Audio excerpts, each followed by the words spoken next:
right, it is 5:30, and so I will call the meeting to order and ask you to record the attendance.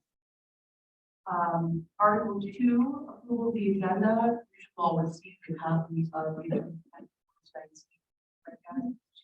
take a look through that if you haven't yet already done so, and then I'll let you second. All in favor? Aye. Opposed? All right, moving on to Article 3, approval of the minutes from the November 15, 2022 meeting. These are a little bit voluminous, so hopefully you have some time to review them in advance of the meeting. I'll entertain a motion to approve those minutes.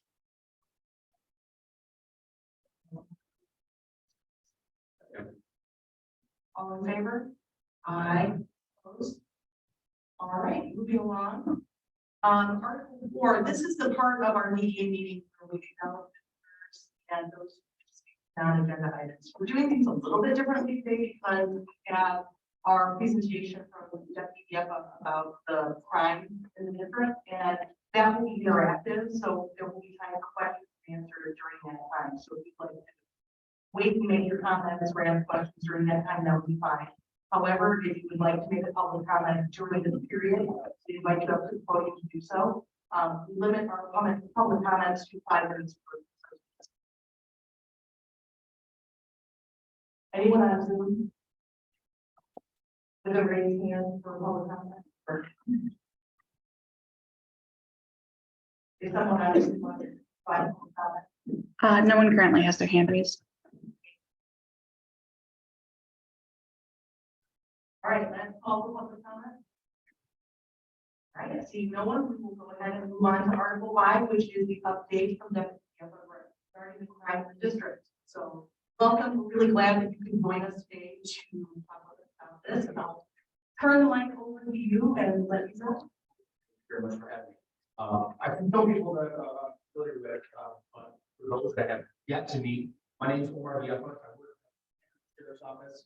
I've been there for 7 years. Prior to that, 3 years law enforcement experience that does take the first aid department. So, what Brian background, I worked for Patrol for several years, and then kind of got bugged by my wife to pick up a day shift spot. I never thought I'd land community policing, but since taking this position, I think I look back. It's the most rewarding position you probably have to Sheriff's Office.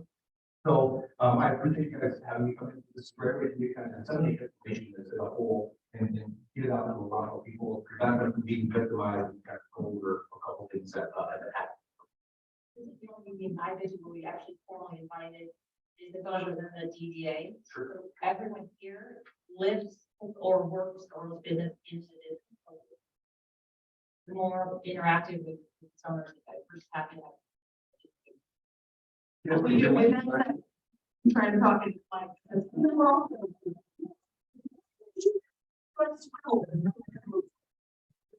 I get this is something. Yeah. Recently, we were fortunate enough to pick up an additional community deputy who is brand new to me. I've worked in the township the past 3 years, as well as covering 800 township, which is unique. Usually, township has our own dedicated deputy. I kind of have a role of 3 different ones. So Deputy Kate Shade started just 2 weeks ago. She is going to take about 50% of the work off my workload. The great deputy has a lot of experience as well. But I just want to kind of introduce her to you that are well aware of who as well. So a little bit about what's going on. First touch on the one that's going to be the most common. This is our biggest headache right now at the Sheriff's Office and surrounding agencies, which is the vehicle theft and the theft from vehicles. So we're seeing a different pattern that's temporary. Originally, it was window tables being taken from vehicles. Of course, as the automotive industry started adding some aftermarket.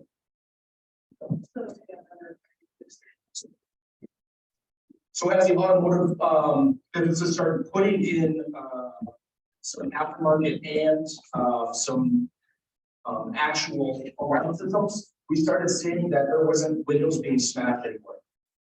So what they started doing is larger crews would go out and start pulling on door handles. If they were fortunate enough to find a vehicle that was left unlocked, they would steal whatever was of value. It's now changed. You're seeing, individuals that don't care that there's alarm systems anymore in these vehicles. They're now smashing these windows if they see something with value in plain sight, and they're just taking it from the vehicles. So it's very, very difficult for us because they're in and out within seconds. You can buy a lot of different tools that you can punch a window. It makes very little noise, and they give away within seconds. And they have purses, which then they utilize the credit cards and cash at local businesses to buy prepaid gift cards, lotto tickets, you name it. And it just makes a very, very difficult case for us to solve. So that's going to be the biggest one. Couple tips that we like to tell people, we run what's referred to as a lock it, use it campaign. We tell people, obviously, keep your vehicle locked as much as possible. And I know I just told you that they don't care anymore, but it still will prevent some groups from getting into the vehicles. Take your keys out of your vehicle if they get into your car and are rummaging through it, happen to find a set of keys. That is now their car. They're going to use that until the gas runs out, getting other vehicle break-ins and burglaries, and makes things again more difficult on us. If you can, park in a well-lit area or put your vehicle away in your garage. You've seen very, very minor brazen thieves that are actually going in through service doors or breaking windows to service doors to enter garages, but it has happened in the past. But still, if you're in a well-lit area, it draws attention. Use an audible alarm if you can. If you see somebody else, their vehicle getting broken into, try to turn your alarm on if you have something on your file. They don't like the attention. If there's any attention drawn towards the vehicle, a lot of the times they're going to quick look through it, get away, or they're just going to drive away as fast as possible. In addition to the vehicle thefts, the catalytic converter thing was a crime that was happening quite a bit years and years ago, and then it went away. We weren't seeing any catalytic converters that were being stolen off cars. If you're not familiar with what those are, it's attached to your muffler underneath your vehicle. It's got some precious metals inside of it that helps the noise of the vehicle itself. And using a sawzall, we see a lot of criminals that will quick slide under the car, cut it off within a minute. They then take that to a local scrapyard, and they can fetch a couple $100 for that specific part of the vehicle, and then we pay thousands to get it replaced on the car. So there's some anti-theft pieces that you can attach to your catalytic converter if you choose to purchase those, but again, that comes with a cost. So it's very difficult for us to kind of help prevent that from happening. One thing the sheriff's office has been doing is they are in contact with all the local scrapyards in the area. We are telling them if you get any catalytic converters in, we would like to know who it is that brought it to you, where it is they said they got it from, and we're trying to track it that way. So we're making it so the scrapyards are the ones that are kind of liable for everything that's going on. But again, it takes one shady person at a scrapyard, word it spreads, and then you start to have these thieves come and take those off of vehicles that they can. Here's the Locker Lose It campaign flyers that we have at the sheriff's office. I'm happy to get those over to Sandra, and she can kind of disseminate those out. But it's got a lot of different tips in addition to what I've already said about how to prevent yourself from being harmed. One that we have seen for the past 2 years that's a little bit newer to us is the perk trappings in business parking lots, where you're seeing it a lot in like the Meijer and the Walmart parking lots locally. Somebody's pushing their cart back to their car, individual rolls up in a vehicle, jumps out of the back of the car, grabs the purse off of the person's shoulder or off of the car, jump back in the car, and again, they're gone within 20 seconds. And then utilize the cards that, like I said for the last one, any local business to try to get prepaid gift cards that are untrackable. And then they kind of discard the rest of the contents. A couple things is obviously your purse unattended on the top of your car if you're going through. When returning your vehicle, put the purse back in your vehicle before you choose to put the merchandise in. If you have the ability to only carry a small wallet that you can place in your pocket or your coat pocket, please do that instead of taking the whole purse. One thing we don't, and I like to tell people is, especially for the females, don't have that over the strap purse on you. It sounds like it might be a little bit more secure.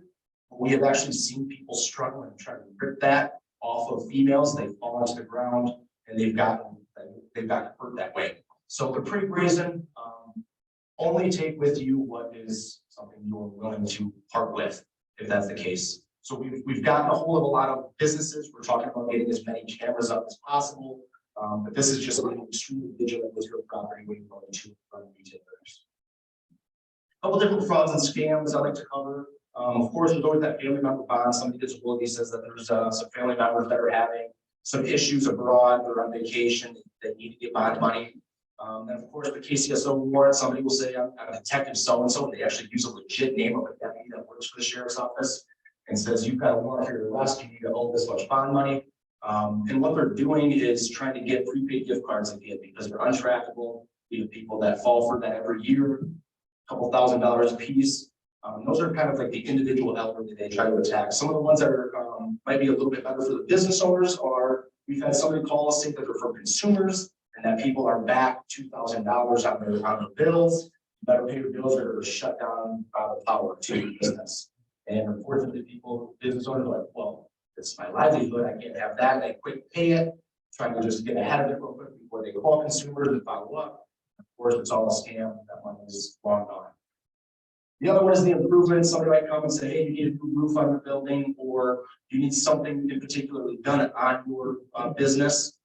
You choose to go with that individual with trust that they're going to do that. They might have $2,000, $3,000 to kind of go and get part of materials. And of course, they just never show back on us improvements that they've promised. So make sure that people are contacting somebody from the business that they say they're from, or that person through social media or however you need to make sure they're legit. A lot of the time, you just simply Googling the name of the person that comes that they're a scammer. You're going to get a lot of Google hits saying, yes, so and so, please be aware of that individual that's going on. It's pretty consistent.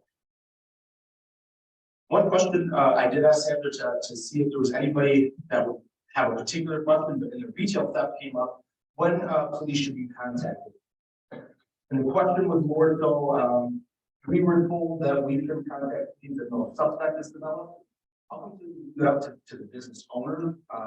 My only advice is when I work with the last thing I wanted is to go to, let's just bring up Meyer, for example. Meyer calls us and says, hey, I've got this case. This particular individual was in here. They stole X amount of dollars. And when I get there, it is 6 reports of he did it today and then 5 other previous reports. It's extremely hard and frustrating for us because then we have to go back and write lengthy reports and try to document everything. Even if we don't have a suspect identity, for me in particular, I'd like to just still get ahead of it. It's a small, easy report, and it's something that if he strikes or she strikes again, it's something very easy for us to kind of tie things together. So for me, my advice would be is if you have a retail theft and it's over a certain dollar amount, whatever policy that you have at your particular business, still contact us, have us take a report even if you don't have suspect information. Is that mostly what was in that question? Yeah, and then as far as policies, like Walmart's got a policy, anything under $25, probably not going to contact us. I'll leave that up to you. It truly does not matter. We're happy to take a report if theft is theft. Additionally, there was a little partner saying, what if we don't have that person past the point of sale? Can we still contact law enforcement? The answer is absolutely. It just depends on what they're doing. If you have somebody actively removing anti-theft devices or taking the package off a particular item that's for sale and they're placing it in their purse, that is enough for us at the very least to be present and have a conversation with that person. Or a lot of the times that's what their intent is. We can prove that enough to take that to a prosecutor for getting enough charges out of that person. So if you think somebody's inside your business and they are in the process of stealing property, but they have not passed that point of sale, call us. We're happy to be there. We're waiting in the parking lot so when they take off running, we get to do what we get to do, chase it down. Right? That's the fun part. So I don't leave it open to questions. Those are the major things we're seeing right now. But if you have questions about anything that you're running into, I'm happy to answer those. This is the interactive part. If you wouldn't mind sharing the mic with them so that sorry, so people know. Zoom. Yeah, there seems to be a fair amount of activity around the corner of 28th and Patterson. You know, just wondering you know, but is it, what active things can happen to help with what seems to be regular occurrence of activity in this motel? We have anybody here tonight from represent on behalf of any of the hotel? Sorry. And which hotel? I work for energy hospitality, so we have. What are the names? We have the Best Western, the Country Inn, Camberwood, Town Point, Holiday Inn. Whatever, I think that's all. Only Cascade. Correct. How's your job so far? 'Cause you're in a hot spot of. I have history. It's not really, it's a lot of like, you see, so there are a lot of the other, deputies. And it's kind of what it- Before COVID, not as many things now, it's just, it's, how long have you ever been attending that? How long have you been? How long have I been with the company? I was with NFP 8 years. We have two things going on in the township. I'm the supervisor, but I also serve on this DBA. And I apologize, this is so nice having you guys attend and come, and we hope that you share thoughts, concerns about other things too. Because we're here to help the local businesses. Or we've been working on this, talking about it here, several hotels, Clarion, the Red Roof, Meyer parking lot, there's huge amounts of crime and crime that residents have, that wouldn't know, overdoses, trafficking, gross stuff, bad stuff, tons of drugs. And we're doing two things right now that at the township level. One, we're passing an ordinance that prohibits, Omar went and found himself, when I asked him, that he proactively found it, an ordinance that allows the township through Omar to directly evict people who were camping, hanging out, loitering on public property. So the sidewalk, the underpass, before we get to the end, that took time to get, so we could do that. And then also, there's, and I introduced to you, this is on the owners whose business model is $45 a night, take what you can get. And Cascade sends sheriff office all the time, which is negatively affecting other businesses. So we're working with our legal counsel to claw that cost, claw that cost. So we're spending a disproportionate amount of resources for having our fire department go up there to several of the businesses, the hotels, overdose levels. And also we're spending a lot of funds from the county for the sheriff's office. So the business owner, we take a disproportionate amount of money on our end to go first responding, will be responsible for gonna get some of that money back.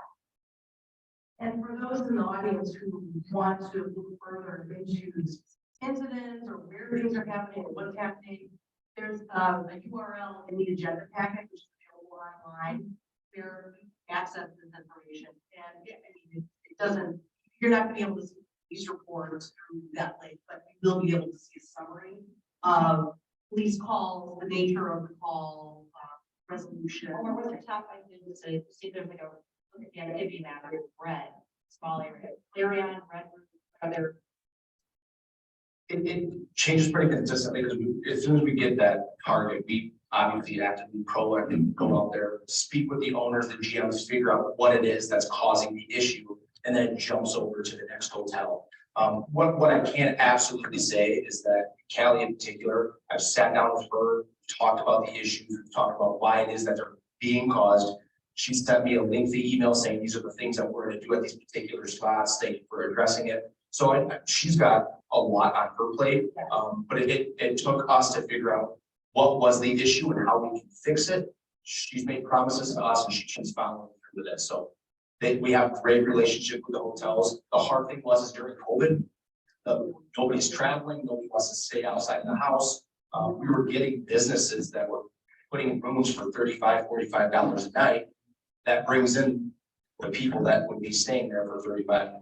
Unfortunately, that's affected us pretty hard. We had a lot of vagrants that started moving in. Luckily for us, we've got a no panhandling clause that we can use as an ordinance. We're pushing a lot of people up that way.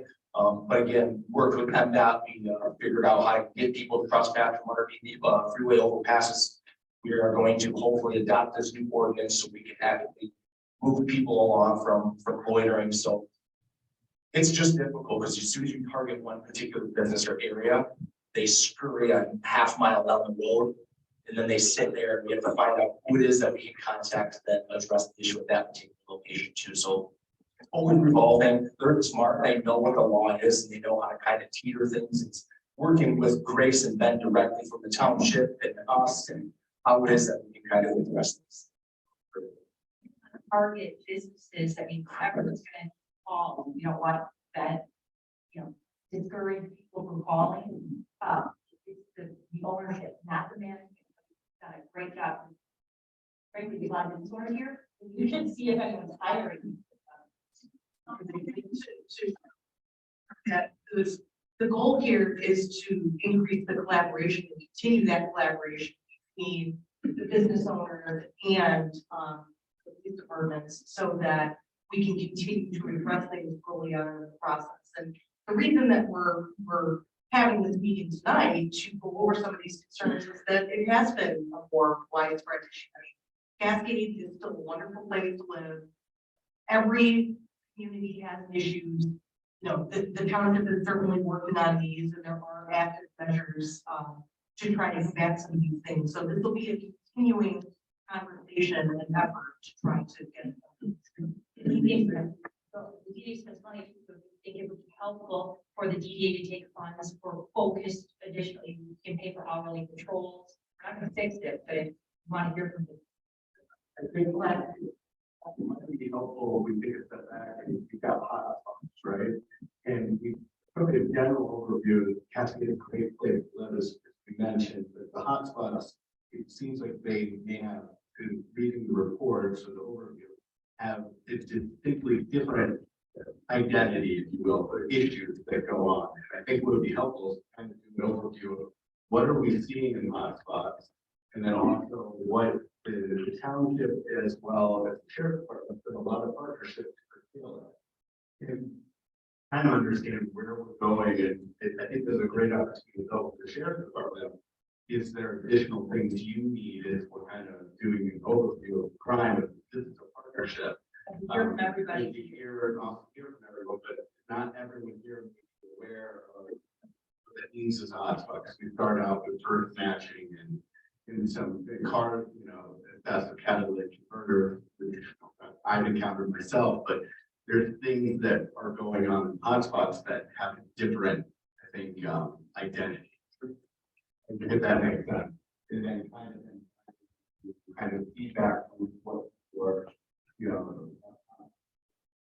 I'm gonna ask you, is there kind of I don't want to say clearinghouse, but a way that as, again, we have business owners here are able to share information or a place to go to say, hey, you know, I've got a common $50 bill from my business. I just want to be aware of that so that as they're conducting their business on a daily basis, they can work with their team members, their employees, and say, hey guys, we've got some common money here in Cascade Township.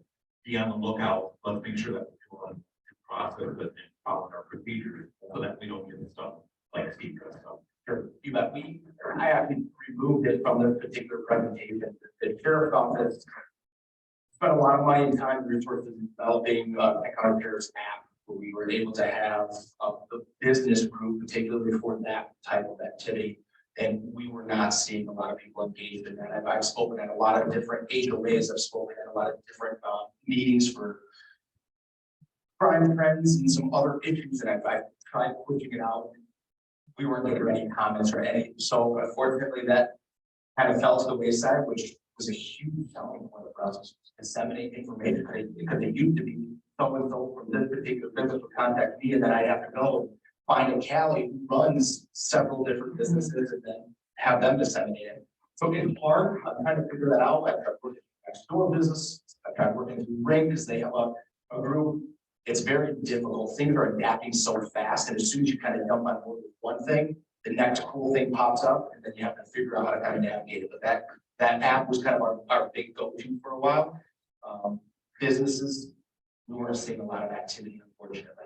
Would it be helpful to include a report in our monthly agenda packet of those types of issues so that if he's receiving and he's seeing some trends, we can, I mean, that isn't the one communication, but it is disseminating information to business owners or community in at least one. I think it's getting it out there, but from a time standpoint, right, that's the thing, it's 30, 45 days later, it's like great to know that it's happening so that we can respond and, work on that faster, so that, we need to contact law enforcement, say, hey, this is going on. We as a community of business owners and or community of residents, we're working together to try to get that message out. So it's unfortunate. Heard of that before, or that. I was ever quite. Yeah, one platform we utilize pretty heavily is Facebook. If you follow our Facebook group, that is one thing that we post pretty consistently on about different crime trends and patterns. So break-ins, we did recently post on that. There's been several scams that have come up where we sent out alerts. So that's one platform I would highly encourage people to follow. Somebody is dedicated to being on that, monitoring that, answering questions. So if you have questions, this is my information. If you want to go directly to me, or if you have questions about working on Facebook, they answer it really fast. So that's good. Either that Facebook sheriff department or the Facebook is Cascade. It's the head county sheriff's office. Yep. But what I will say is there's been nothing specific in Cascade that we're not seeing everywhere else within the county as well as surrounding areas, Ottawa County, Ione County. Not to say that it lessens what the offense is, of course, but there's nothing that's here that we're not seeing elsewhere. So if there's something that posted on our Facebook, and we're probably going to do another, especially for Cascade. This is one of our busier. Get more calls for service than Cascade than a lot of other townships and counties. Will probably be for the worst. You can see some hands in the audience. Would you like? I know that you mentioned that you had added another deputy. We had a active breaking and entering, and it took the sheriff's the now to get to our store. And but at what point, what do we do as a business owner? We get there in 15, 20 minutes and we wait another 40 for the sheriff to arrive. We don't know if there's someone in our store with. At that point, what do we do?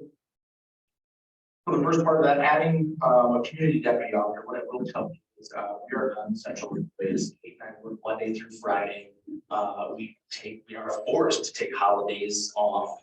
We choose and we are granted by the townships to have the weekends off. So we are not that. Our duties are not taking calls for service, although we do if we have the ability during the day.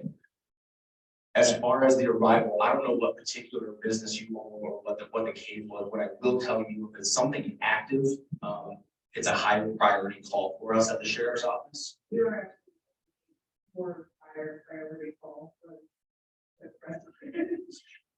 For a priority one call is that somebody's inside your business, they're breaking in, we need to get the deputy there. So the hard thing with alarm systems of both residential and business is that it takes a minute for it to come to us, right? Let's use EPS for example. If EPS is your alarm provider, if an alarm trips at your business, it then goes to EPS, somebody figures out what's happening. They attempt to get a hold of a key holder numerous times to see if it's a false trip or to see if it's something legit. If it doesn't do that, they contact our dispatch center that has to get the information from EPS, including the key holder's information. They are then dispatching a deputy and attempting to contact the key holder separately again. So it's a huge process before it gets to us. There's 2 additional people that it goes to before they then dispatch a deputy on the road. So again, I don't know the specifics about it. It by no means should take an hour. That tells me that there's something of a higher precedence that's going on. Because what I will say is that the relationship in our East Precinct is very, very unique. We have 5 to 6 deputies out here at any given time that have the ability to go through Cascade 8 and Grand Rapids, Lowell, and Virginia at any given time, whereas other townships are kind of locked. If you have an Alpine Township funded car, you're staying put. where our East Precinct is fun. That's why I like living out here so much, because we get to travel a lot more. And Cascade being one of the busier townships in the East Precinct, a lot of our resources are spent in Cascade. So why it is that it took an hour, I can't speak on behalf of that. I can easily look into it for you. We can have a conversation. It absolutely shouldn't. Even at an alarm, it shouldn't take an hour, but that only tells me that there was something major going on at the same time. Thank you. I saw in the second row right here. So we have a business on 28th Street, Fort, and we've had these similar incidents happen in our parking lot multiple times. Something that we did, I don't know what the can't do, is we hired private security. So we actually have been there 24/7 for a few weeks. It seems like that it deter criminals from coming back to our area. But we also have the same things happening right next door to us now. So there's hotels there, there's Meyer in the area there, MVP, I think is the funny place next to us. We still have private security, it's during business hours. Happy to partner with anyone that's in that local area, 28th Street Port, if you would like. And to, use that private security with us. It has made a difference, not only with deterring criminals, but helping our employees feel safe. So we have a couple hundred employees in the building, we're tucked way back there in the corner. A lot of things were happening prior to us moving into there, as someone alluded to earlier. But that has really helped, but it does come at a great cost to our organization. So, I know that's not something everyone can afford to do, but it did deter the situation. Can I ask you a brief follow-up question? Just because Sure. I'm curious.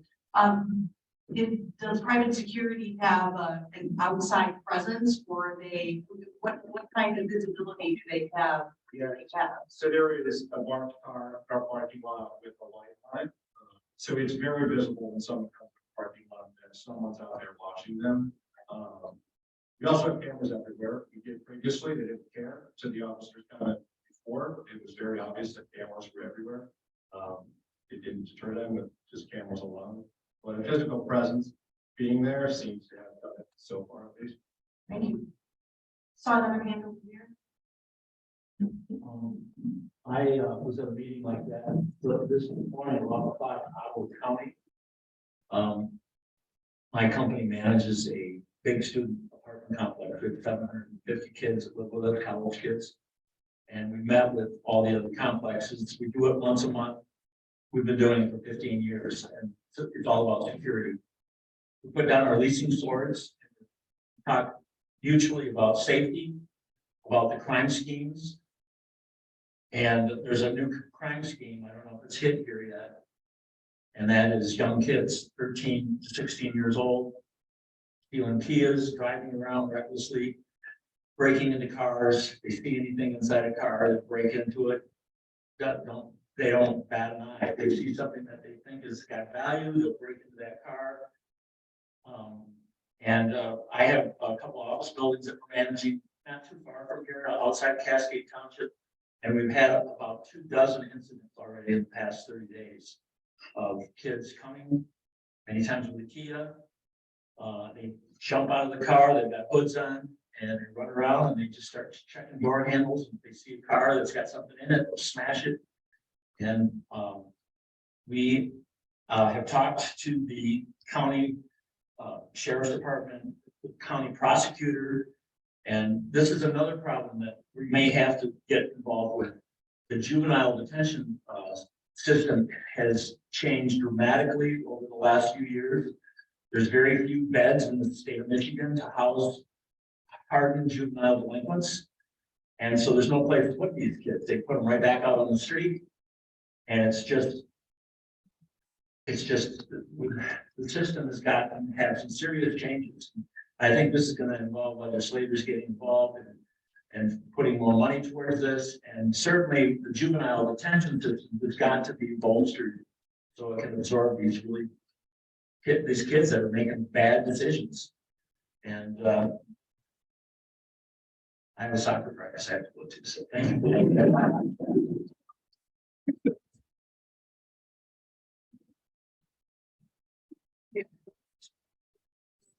That's fantastic. So the township, I don't think there's a lot of communication between township and business owners. I would love to hear what you guys need, what you want. Security would be the car company. So we're not relying on sheriff. That would have been all the Interactive Q&A with the sheriff's So we're all department, working together on and goal. they invited all the business owners. On Facebook, on party deals that are out there that they drum up parties, they drum up trouble. And we're just trying to stay ahead of the curve. And it's crazy, and that college.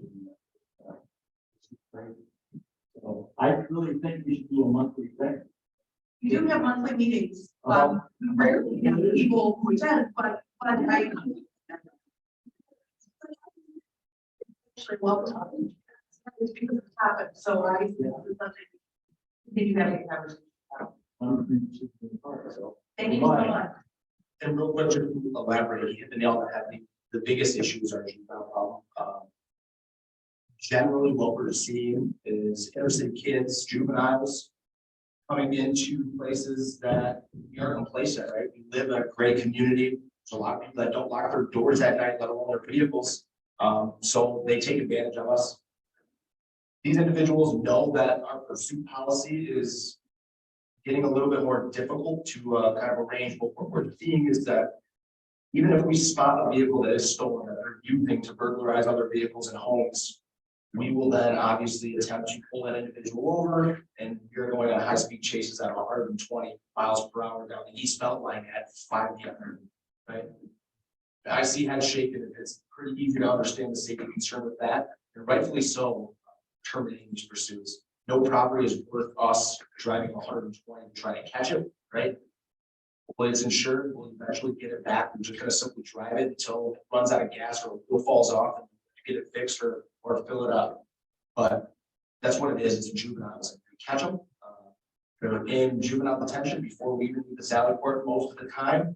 These juveniles' parents are contacted and we've asked them what time to come and pick up their juvenile. They're out that way. So we see them again. It's worth it. I mean, is it worth me stealing a bunch of cell phones at a retailer and selling them off for a few $100 to spend 2 days in juvenile delinquency? To me, I get it. It's unfortunate, but I understand it. So that's what we're seeing, and that's why we're not catching as many.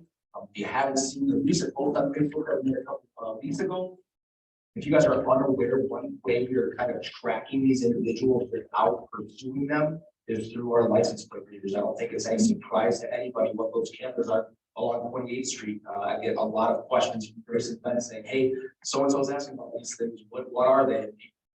Things up, everybody knows about their license plate readers. Beating every vehicle that drives past a particular intersection all throughout Kent County, we are tracking individuals from bouncing off these different license plate readers. How can we get a text while up here sleeping here saying there's stolen vehicles at this particular location? We happen to be there, we can look for it. But that's one way for us to kind of track them, how we're having to pursue them, where they land in a particular spot. Go to that location and find it occupied and we'll jump out on it. But that's the issues we're seeing. Unfortunate. Parents, when we go and contact them, they're okay, let us know, and they kind of shrug their shoulders and we move on to the next group. So as soon as we come back, we catch a group of 4. That group moves in right behind. I have a question on the left right here. And then we might break. What do you attribute the rise of crime and homelessness to in Cascade? I'll be honest, we've never seen that before. As far as the homelessness in Cascade, and we were kind of stunned because we said, we've got an ordinance saying you can't ask for money here. And if you just simply go a couple miles that way, you're in front of the mall where you could probably collect a lot more money. I asked that question to people that we were dealing with on a day-to-day basis because concerns were coming in and I had to go out there and speak with them about it. And I always ask them, why here? Why are you in Cascade? They're sick of downtown. There's fights, there's people stealing from them because the park are being overrun by homeless. They said, I looked for a new place, landed in Cascade. I thought it was great. Nobody booted me for a while. I told my buddy, they then came over, and it just took us a while because again, I went to Grace and Ben and said, what can we do? I can't just boot them off. The freeway property that who we use, we found out it's MDOT, we had to go through. I mean, understandably so, it's concerning to us to have them here. But we have to tiptoe around it, right? I don't want to go up and say, hey, you're homeless, you need to get out of here. You've got resources, not in Cascade, but downtown's got a team that actually goes out, they can give resources, the visual things that they need some help. MDOT has to work with those resources, offer those resources, that could be those resources, can be the ability to find us past that. It took a while, but we were behind the scenes working on it. I have a good contact now for MDOT. If anybody shows up under that freeway ever again, they'll be gone within minutes now because we finally figured out that process, but it was brand new this year. And they didn't really have a good explanation other than I was sick of Grand Rapids. So I found Cascade, it's beautiful here, so I invited a couple friends. Didn't they say too, or one of them, like, people are real friendly, they love fun? Yes, they do. They tried getting around our ordinance because no begging ordinance says you can't solicit money from anybody. So what they were doing is they stood on the corner of Hotel and 28th Street, that's where the Cascade, the Costco is. They were standing in front of there and just put God bless on a sign and tried to say, I'm not soliciting money, I'm telling people, have a great day or God bless or whatever it is that. So it's kind of that gray area for us. I guess that makes sense, right? But what are people doing? They're handing out money because they know they're homeless. So they're becoming smart and they're trying to figure out ways around our ordinances. But we're hammering it. I'm working direct with Ben and Grace and trying to figure out new ways to combat that. Hopefully we won't see it. We haven't seen any. I'm going to say it's because of the beautiful police work we've been putting into it. You guys will probably say because it's cold outside. We'll figure out the spring whether that is beautiful police work. That's the second part of her question, the uptick in crime. You know, it's hard to say that there's an uptick. I run weekly reports, and surprisingly enough, it's crazy how consistent it is. It might seem like there is an uptick, but if I send the weekly every week to certain individuals throughout the townships and say, these are the issues we're having, this particular crime that was happening at this particular spot, these are the calls for service. That number for calls for service, weirdly enough, 5 plus or minus every single week. So it might seem like we might have it. I think that it's rotating, different crimes are starting to come in and move out. But I wouldn't say we necessarily have a full uptick in crime in Cascade. For how long though? 8 years? Did track It's- that? COVID hurt us. The hotels, we got hit hard because it brought in people that wanted to pay $35 to stay at these hotels. But since I've worked directly with a lot of the managers, they've agreed that not just the cost needs to be going up, but they've agreed not to take cash anymore. They were preventing people from coming and staying without showing identification, which was a big issue, right? People that don't have licenses or that had warrants or got kicked out of other places that were showing up and just paying out of pocket. They stopped a lot of that stuff. So COVID hurt us bad in the hotels. Since then, the past couple of years, it's been pretty consistent. Where's the Benton County prosecutor in this thing? Because you can do all you want, but they don't prosecute. You're never going to. That's over my head. I don't have an answer for that. That's over my head. Are they cooperating with you? Will they?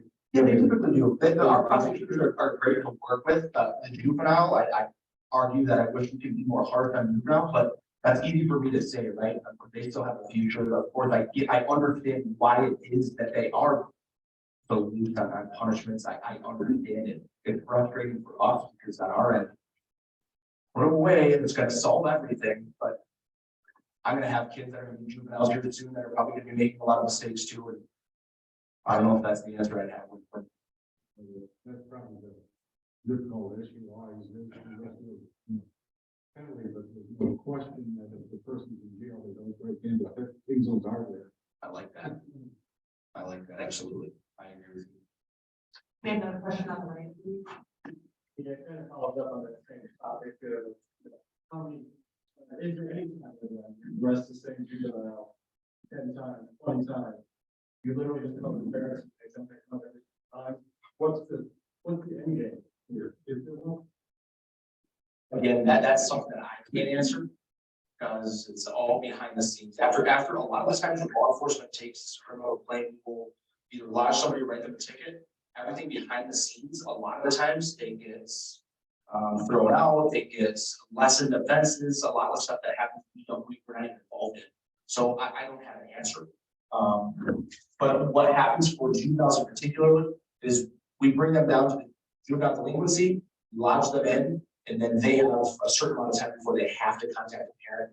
And depending on what the charge is, if it's a stolen car, they're probably gonna say, come pick up so-and-so, we have them here locked up, and they try to get them out of their facilities.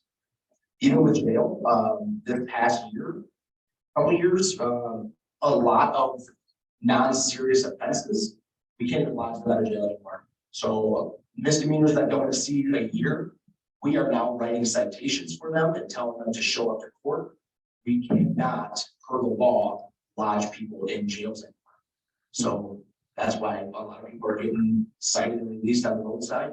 We're not lodging a lot of people, and that's most misdemeanor offenses are just that, unless there's a certain exception for assaultive crimes or a couple others. But for the most part, it's just show up to court on this date. If they don't show up, they'll get warrant issued for their arrest, and we'll have to pick them up. And we can certainly invite Chris Becker to come talk at a future one of these meetings to give us an idea of some of that. I mean, the way some statutes work, if you're violating the same law, there might be, it might be aggravated because of the frequency of the law, but you're right. The question about whether to charge and what to charge with is the Kent County Prosecutor's Office. So none of us can do about that. But I agree, it would be helpful to have information from Chris about the process of the logic and the charging. Gotcha. Other questions? Questions? Yeah. Oh, right, Brendan? We're, Patterson Ice Center, we're going into the first time in 29 years. Pretty good. I mean, we've had a couple break-ins and cars in the parking lot like you talked to, or just bang and go. But we just got broken into after the first year, and I know a bunch of businesses right around our area, same thing. Busted. They destroyed a lot of stuff, and the other people stuff we didn't have stuff in Detroit, but they broke the glass, went through, and unfortunately we didn't have a glass alarm. So if they were to open the door, it would go off. We have motion detectors in there, and they missed it by a few feet. And it's all been fixed since then. So, I mean, it happens again, the alarms are, well, hopefully that will make it go away. My question is, I know it's happened in other places, I didn't know that the same person installed, are you guys actively looking for that person, or is there other stuff that, that's happening now that gets put aside? Nope. So I'm very familiar with your case. Cal is actually very familiar with your case because I went with the detectives to every single hotel along 28th Street, in addition to hotels in Kentwood. Your individual is a little bit isolated. It's not the juvenile. It was an older male, and he had a distinct affliction. That in and of itself, camera systems, even though they don't stop crime, it helps identify them. And based on your camera footage, we think we identify a subject. So that one is still being looked into. We think we actually have a suspect. But again, it's the camera of it. The individual that broke into Patterson Ice Rink, he had a bum leg, and it was just how he walked his gait. I went to every single hotel and said, how does this person look? And all the employees are looking at it saying, I think it might be this person. I think it might be this person. We follow up on it and gotta lead them. We might have them. Yep, we got it. So cameras are good. Even if it doesn't stop it from happening, they still help us identify people. Facial recognition now is incredible.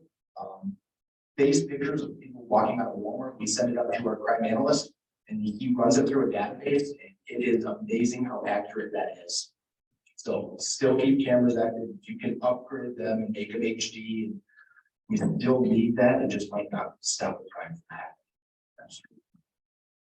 Yes,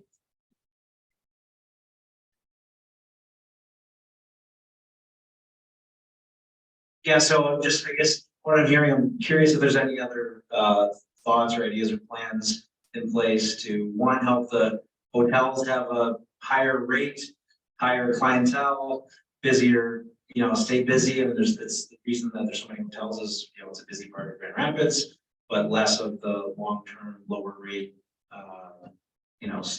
living there, right? That's some of the issues. We're next door to one at the corner across from the Hilton.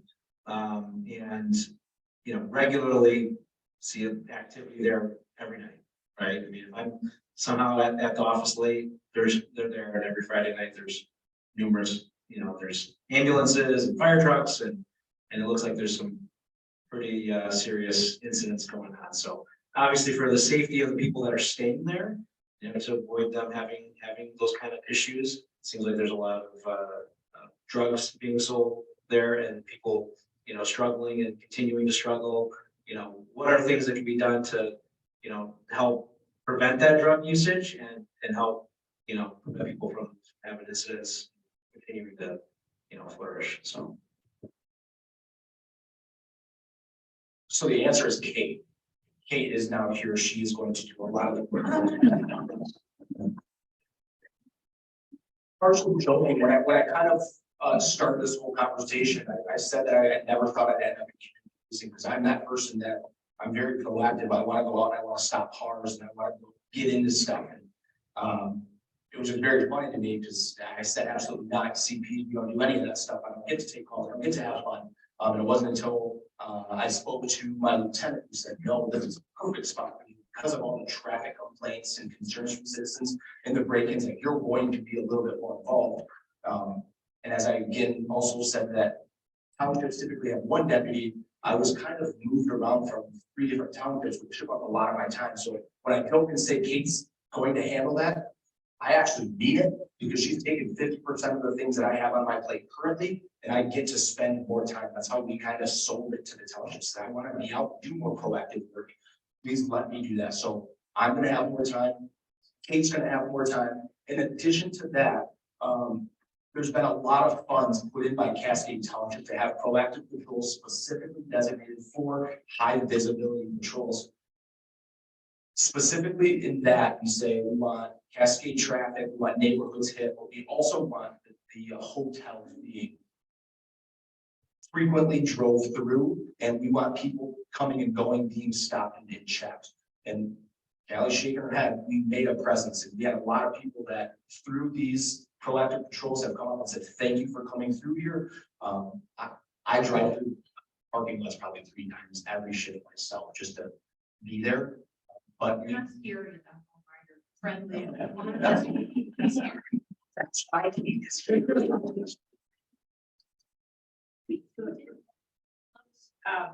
The hotels specifically, that if they were back when the agreements were made with the township for how they would operate their business on that particular property, and the township granted them the right to, and the language was vague enough that we couldn't clip them as far as land use. So the only thing is, so the best option is, and this goes to the owners, so it hits them, hopefully the pocketbook, the people who call don't get charged for our first responders, the owners who goes right to the property, not the management, things like that.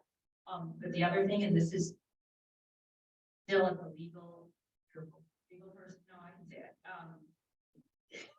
There's no easy fix. One thing is, one of the hotels, if there's an agency, say like downtown or the county, that's operating something shelter, and then they contract with the hotel to house those people, right?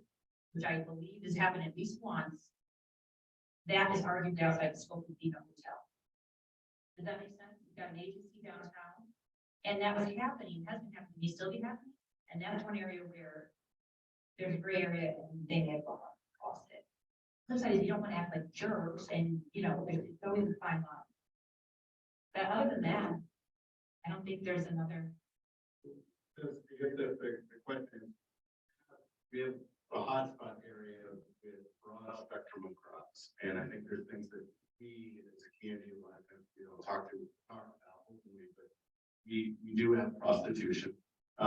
We do have drug use, drug deals, we've had shootings in that corridor. There's a lot of things happening in the area. We've had people who pass out using drugs in the syringes are sitting around them.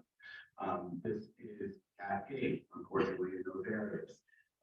And so I guess for me, sitting here as a business owner and some of the citizens township, is to really hit it right on the head of, okay, so we've got some things that can do, there's some ordinances we're looking at. We've upped our policing.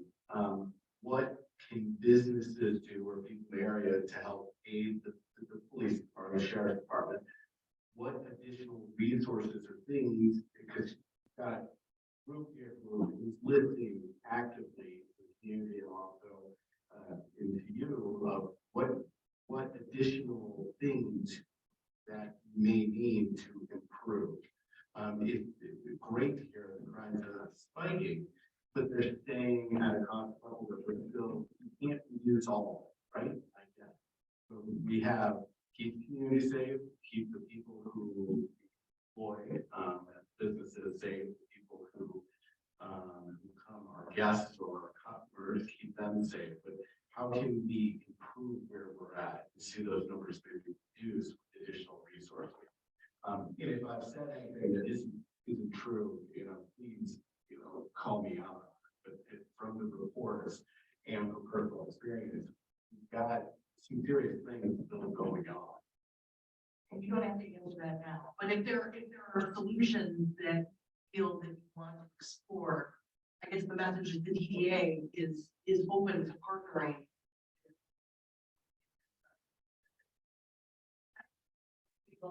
Local business owners at the bus. You're gonna have public transportation, right? That some people that it's brought in some people that are high on drugs, mostly high on drugs. I have a question. I'm wondering, DDA or another downtown development, our priority is taking some of the cream on the top tax money, our DDA district, and then giving it back by serving local businesses. Because I've been here's the number one expense big project is funding that loss on 100% of this DDA. In my opinion, it benefits primarily Walmart and Meijer, but we're not here to take care of Walmart and Meijer. They have, Walmart was the only store that posted a profit last quarter. We're here with small businesses that need our help because the big box stores in the expressway has sucked businesses out. So we're here. So I think it's kind of short-sighted and kind of ironic that we're funding a bus that's primarily serving Walmart and Meijer. And this is what we've done at the DDA. Now it's the cheapest it's ever been. We got in a fight with the Rapids, it wasn't worth it. So it dropped it $100,000, but it's still over $200,000. We're not doing anything else on the Christmas decoration. So as a supervisor in the township, I want to hear, does the bus help? I get it, there's an argument, socially, right? There's an argument for public transportation that's a bad or what you do with it. But I want to know business owners, and we're the DDA, we're not the town, we're not specifically the township. Is it worth it? Does it help? What are your opinions? It's a lot of money. You guys like it, right? To clarify, this is an issue that the DDA is currently studying. We got a transportation committee who received yet another survey, and you're actually fill out. This is a little bit beyond the scope of where we were going with this particular agenda item. So I want to let you all know that you will have opportunities to provide, and we very much want feedback because we are looking at the bus, we're looking at alternatives for the bus. But I just don't Which think may there's be- been a lot of contact, communication, or feedback too between local businesses about the bus. Well, I didn't agree with that. We've had back and forth. Go ahead, Scott. There's a relationship between bus and crime that is defined and real, and I think within the scope of this conversation, it has a lot of merit. It is to discuss the merits of public transportation. Not just, it's not just about that. But when we have I business, follow.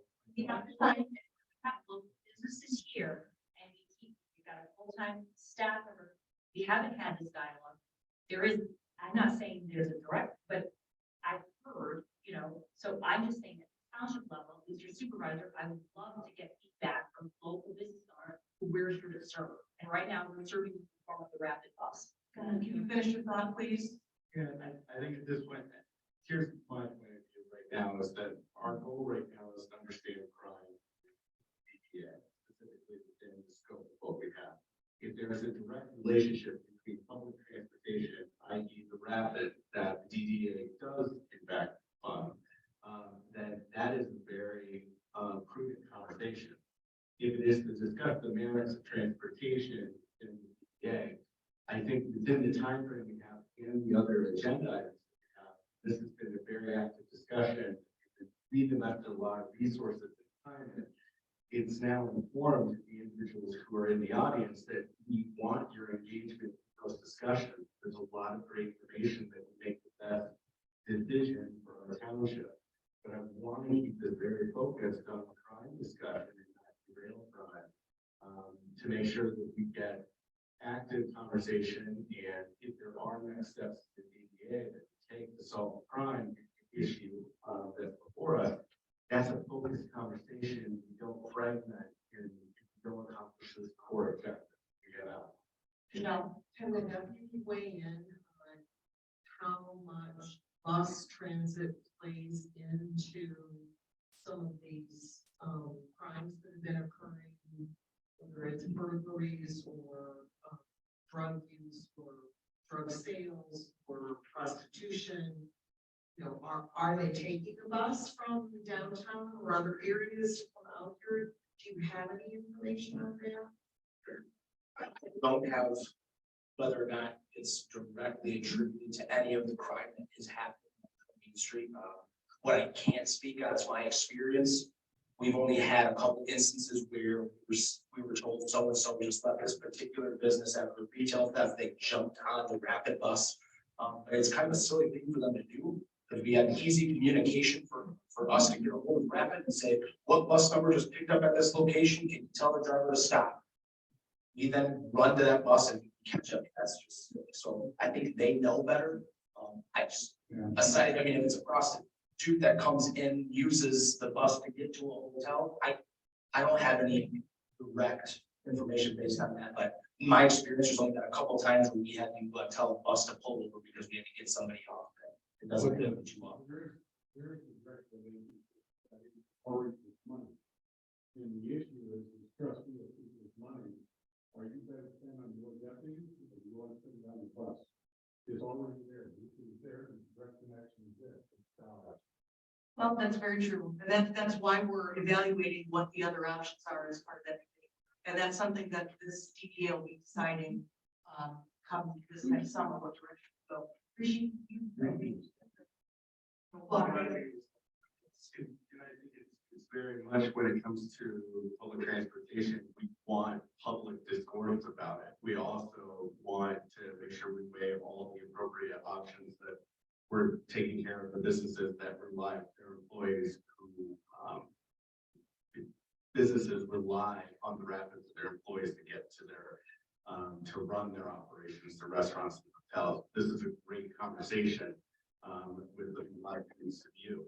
And that's why we've taken great care at the DDA and that subcommittee and with people with opposing views. And by it's like rapid bus supporters, like rapid bus supporters, and then me, like, Well, I think that we're more aligned. yeah, I mean, I just like to have the opportunity. If local businesses want it, it's great, you've got the money to pay for it. But if it's a few people that serve the business wire and Walmart, we don't want to hurt them. Happy they're here, but they're doing pretty well, and it would be naive, right? It has to be an honest discussion. And I will help you to get your input. You're going to be getting. You know, you've got to raise the team, but want that. No, don't. I don't get a good view. And for us, and several members of the DDA, my money is not equal to what I heard from business owners and public. Granted, that's not a lot, and I. Not your recommendation. Thematically, which is the value. I think it's interesting to like club. The most had at a DDA. And that's the township's fault. We have done a good job of reaching out to business owners, and we have, that's not, these are all volunteer. People who either live in the district or primarily have business interests. So no one here is paid, you know, they're all volunteering their time to represent the DDA. And then a supervisor or the elected official makes the appointment. And if there are people who have an interest in serving on the DDA, there are appointments every year. So reach out to the township.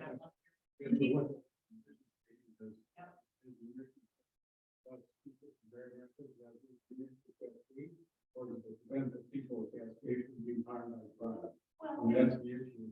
right there. is to promote the economic development of business. And we did take a survey last spring, I don't remember the years are running together. And the feedback that we received was that there were a number of businesses within our district, not just Meyer and Walmart, there were retirement communities, there were some hotels who said, yes, we have workers, take the bus, and we will lose employees, and we can't afford to lose employees, it's hard to get them. So we're under interpretation. So we have data. And I think it's more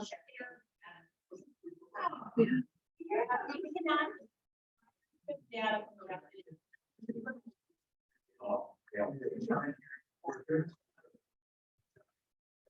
Data.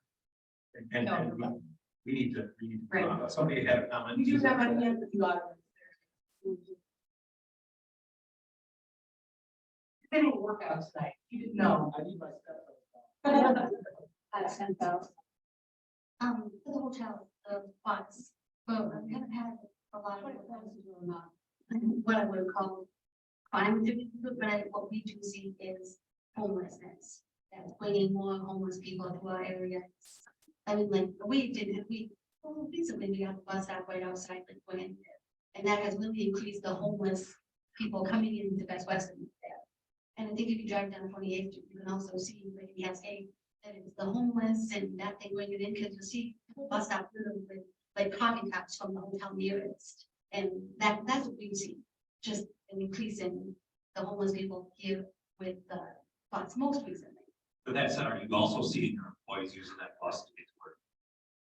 So I remember Cascade before we had the bus, and after we got it, it did help a lot of, it helped a lot of employment. Now, not as much. We have not a lot, not really as in previous years, right, in the bus, but employment. So I was saying I didn't understand. You are not receiving many employees that use. We the bus? have a few, but not as many as in previous years after we got the bus in Cascade area, but not as much. Good information. Thank you. Other comments regarding crime? If I can ask a question, is there any businesses present here that have less than 10 employees?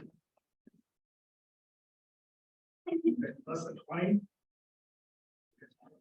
So, so we have a small business, I'm looking to have one in the Township, and also in Cascade Township. And I have a question for that people about 10 years ago, 2008, 2009, when the economic activity is kind of declined and about taking crime. Grand Rapids at that time had an incentive for business owners to clean up their storefronts, that a little bit more see-through, or lighting, better camera installations. And what we saw was there were incentives given by Grand Rapids in the form of either tax rebate or direct incentives to small businesses to give the. And I can tell you that when we utilize those better lighting, just making sure very well lit, our cameras, more open windows to be able to see in and out. That does, I think, prevent crimes like, I don't know if that's something that as a PTA we can think about this one, maybe not for Meyer or Walmart, for small businesses that don't have means to spend 15, 20, 30 grand on updating their infrastructure. Maybe you can say, hey, you can't do the whole thing, have some funds. How can we incentivize you to clean up your front end of our business and other businesses in the area to kind of conform to something that is easier for you to navigate around. Yeah, so one of my certifications is actually, it's called STEP, as crime prevention for environmental design, which is exactly that. You go and do a site survey, figure out what the issue is at that particular business or location, and then we figure out how to improve it. It's very easy without incentives for me to walk in and say, X, Y, and Z look bad. I'm gonna tell you how to fix it, and then it's up to you to dump money and do so. So if there's any incentive or any way to kind of build that in, that's phenomenal. It would probably push me to be able to do more of these site surveys, but it also, again, will help businesses, because everything that I'm going to tell you to do is going to come with a monetary value. And I think that's what we're looking Yep. for, just ideas like that, and then also if there was a priority of areas that are going to help you reduce crime, and then with the goal of not pushing it to another area, that's unfair to someone else, but what are those ideas? Is it more cameras? Is it more police presence, investing more hours for deputies? So it's an open discussion, even if it's something from a monetary standpoint that can't be obtained, but doesn't hurt to ask. I think that's the key right now. All options are on the table, to understand. And the next item on our agenda is to talk about part of our strategic planning, and part of that planning is a conversation about what we can do for businesses in the district to help them come improve the economic viability of the district and the safety as well. So the timing is very good to get those projects into the conversation. Other comments on crime? Any closing words? Two things to this, but I heard some whispering before this thing started, they always cover a lot of people. I love that because I like talking. But I also like to share information. So I want to see if you guys have my contact information, that phone number will ring to my personal phone or my desk. I did it both ways. My email, I'm extremely OCD. You send me an email and I check it 30 times, even on weekends and holidays. I don't like seeing that little red bubble with a letter or two on it. I have to hear things immediately. I respond very promptly. So please contact me with any comments, concerns, if you have questions about anything. I'm your guy. Kate will also share her information as well here soon. One of us will be able to help you out very, very promptly. But I'm glad to see a lot of people here. Hopefully we can work together in the conversation, spark additional conversations, and we can hopefully have something come up in the near future where we can get back together and there'll be more questions or some ideas as a whole, and we'll be able to kind of tackle it. And to shift just a little bit more, this is all about relationship building. And this has nothing to do with crime. Crime, we hit that pretty hard, right? So I want to talk something a little bit. On February 11th, Deputy Chase and I are going to jump into a big old pool full of freezing cold water for Special Olympics. Sandra said this is okay to film this out. So tell us, Sandra. This will take 1 second. The Sheriff's Office has a very unique relationship with the athletes through Special Olympics because they just built a brand new, beautiful facility down on 68th Street. So we do winter games, summer games, we go down there and keep scoreboards. We work with Brody B Cafe, who's got one of the athletes in there. We have a very, very unique, and Brody's jumping with us on this stage. I promoted him, he is now on our team. This is two parts. The donations obviously help the athletes, and we get to spend more time, we get to purchase them a lot of new equipment, which is phenomenal. But this is also bragging rights for us at the Sheriff's Office, for your community deputy, to kick other agencies' butts and raise the most money. If you have a couple extra dollars, this is a very, very easy code. If you want to hover over with your phone, you don't have to do it now. I'm going to leave a pamphlet on the exit. We're taking donations for the Sheriff's Office, and it's all going to Special Olympics Michigan. So I'll wrap up with that. So it's all about community relationships with you and also with all these amazing athletes. So any questions, concerns? I think really appreciate everything. So I'll come all the time. Chris knows I like to talk. Very nice to meet you. Let's see the agenda when we get to our next. 2 hours. What time do you guys need? I've had now. We'll bring snacks.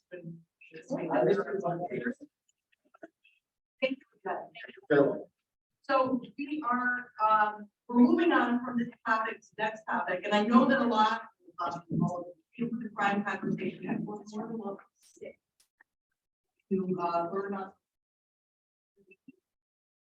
That said, our allowing ever. We do encourage you to come to meetings, we're here every month.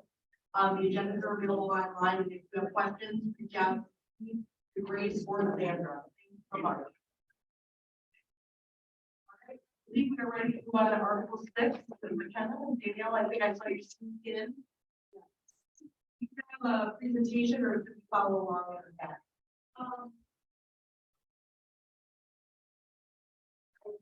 Thank you. Thanks, you as well.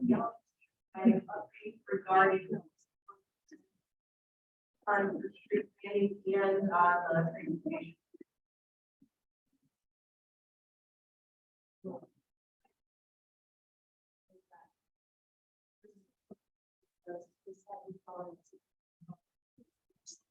Thanks, you too.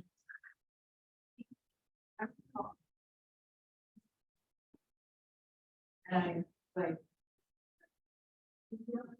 Because I've got my set. There's something. Even if we try it. No rest for 80 years.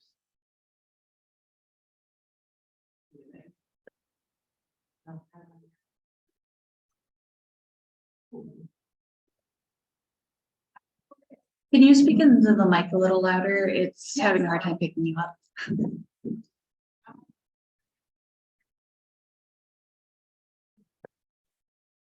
So I just have a couple updates for you guys, regarding the lower village overload.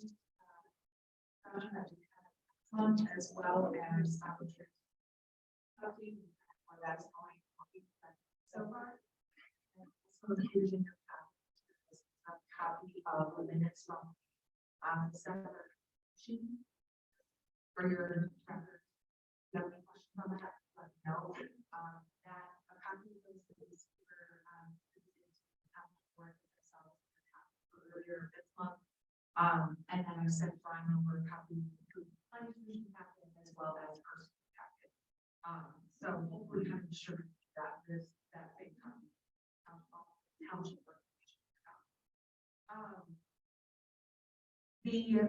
Also, we will be going over the, Brian Plaza draft that our architect, Mike Campbell, I recall, and, kind of did like the first pass at kind of where you see that going, and then I'll have to go over some key highlights of his thought process, and then, his feedback, and then I'll go through that.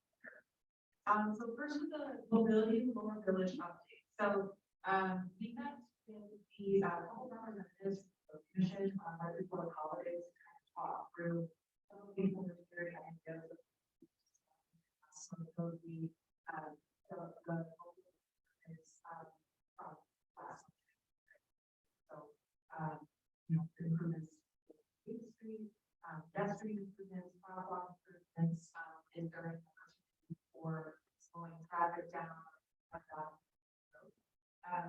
So the highlights from that meeting, basically the road committee said more or less slowing down traffic and passing roads. Possible.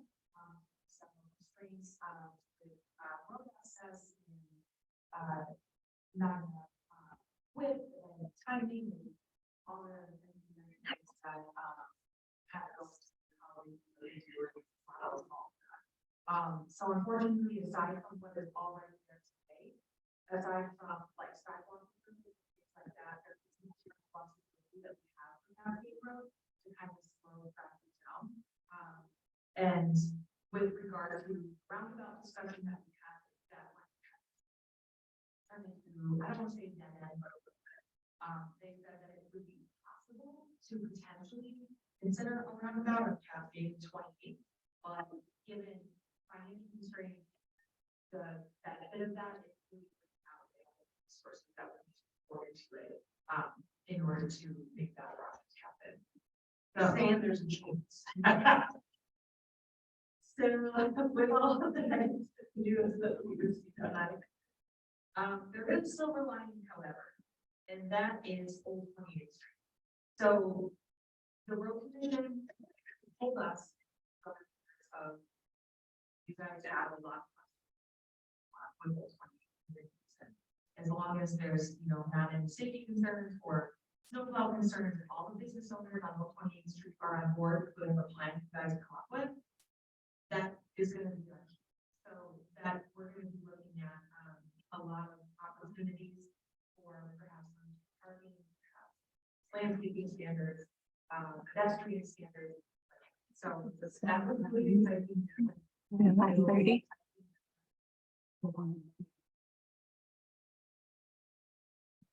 Yep, that started at 5:30.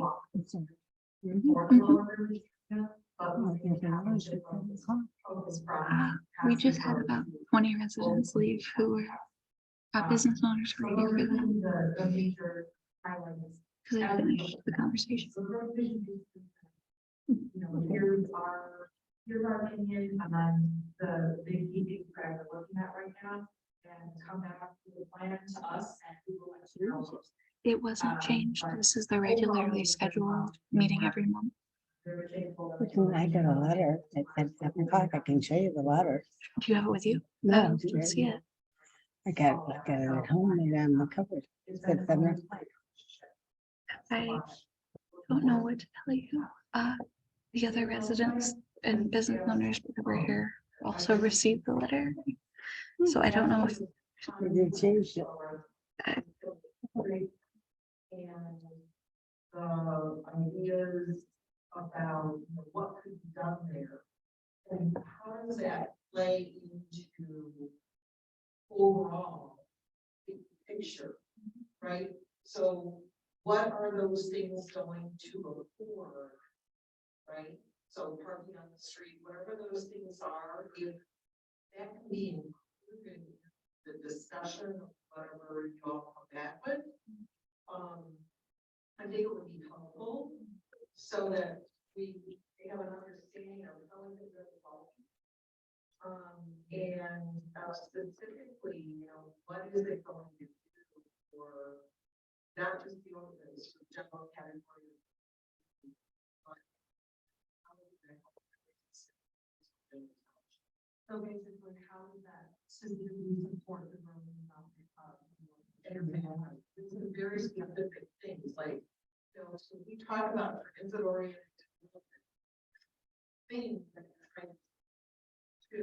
So what is that, you know, any of those things, improvements on 28th Street, what does it get us and how is it going to help us moving people in a certain direction to something that we want them to go, or for future development of those areas, how is it helping? So that kind of context. I also would, so it's interesting today, and unfortunately I was trying to bring this across so I can read the whole story. But there is a major intersection up here in Alpine Avenue that they are now building a roundabout on, that they tried multiple other things that haven't worked, and now they're going to put a roundabout in. So I'd be interested in understanding more about that specific example, because I love the other ideas that we talked about in terms of being able to get people, pedestrians moving along parallel with Cascade Road. But I think if we don't do something to monitor, manage that traffic speed on Cascade Road, I think we're not going to get the benefit of those other things. So I'm kind of pushing back on the traditional movement, saying, I understand what you're saying, and I, you know, obviously you don't want to throw money away, but we got to do something. I think the context of how much do you think it's going to cost? Because we're talking $100 million, or we're talking $1 million. Like that kind of, what's the context? That's a great question. Because I don't know what is too much. Yeah, I know it's not cheap if it costs like half the relative. Well, and there's work. There's also the called the irritation cost. You have to deal with the because there's nowhere around. There are a couple. So from what I gathered from that, when they mentioned Cascade Road and 28th Street, it's possible. However, they said first we would have to come up to figure out exactly what would make sense here. We would need engineers involved, which, you know, again, of course, people will say, yay or nay on the cup. However, I will note that if there aren't opportunities in like the river and concerns that there are and having space and all of that. If you can't look in, then that one roundabout is part of the decision to do what we want to do, to slow down that traffic, except for perhaps maybe that one stop or something. So it wouldn't necessarily create the effect of, you're in your roundabout here, you're slowing down on Cascade Road, you're the lower road area, and then you're out on the speed again. It would just be, all right, you're still speeding out this roundabout, we go around roundabout and just back out again. So they said that they would have to encourage the process that goes into it, which, we're happy to relay the message and that is exactly what you guys want to know more about that and what that looks like. From their perspective, I don't know that it's having to pay them setting a date. Finding out, yeah, I mean, I'm not really letting that without knowing what sort of steps and costs would be interested in evaluating something that would be a workable plan.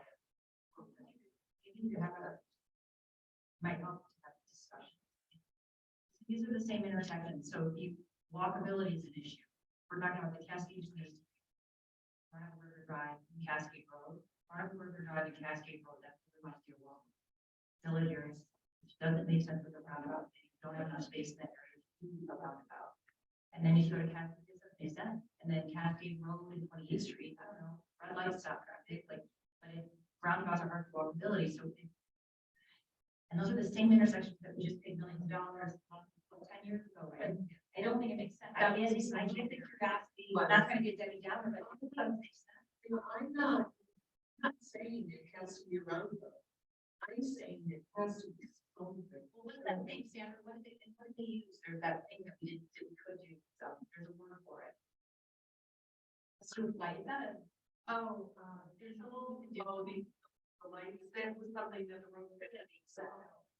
That's what they, Yeah, which is a possibility. They have those. In the city. What about some of the places that schools always like meeting thing where they're going over it, or flash red lights, almost like. Yeah, I don't think you need. I know sometimes I don't. 48 and a 25 walk, there's that big old flash or one done. So I wonder whether, getting a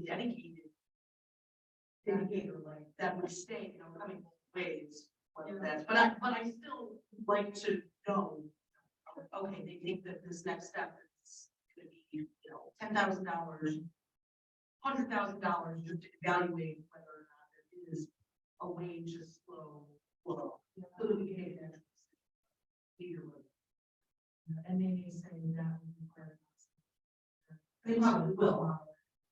It may say outside engineering firm to figure out one, three options to mitigate traffic. Yeah. And at the end of the day, it's not our area that's I don't know. I think to Michelle's point, we don't reduce the speed of vehicles in that corridor, then you have the most amazing plan in the world. It's not, the vision's not going to come to fruition if we don't solve for it. So or we make a vision, we work with what we have to do what we can, but just like we are limited to Cascade Road.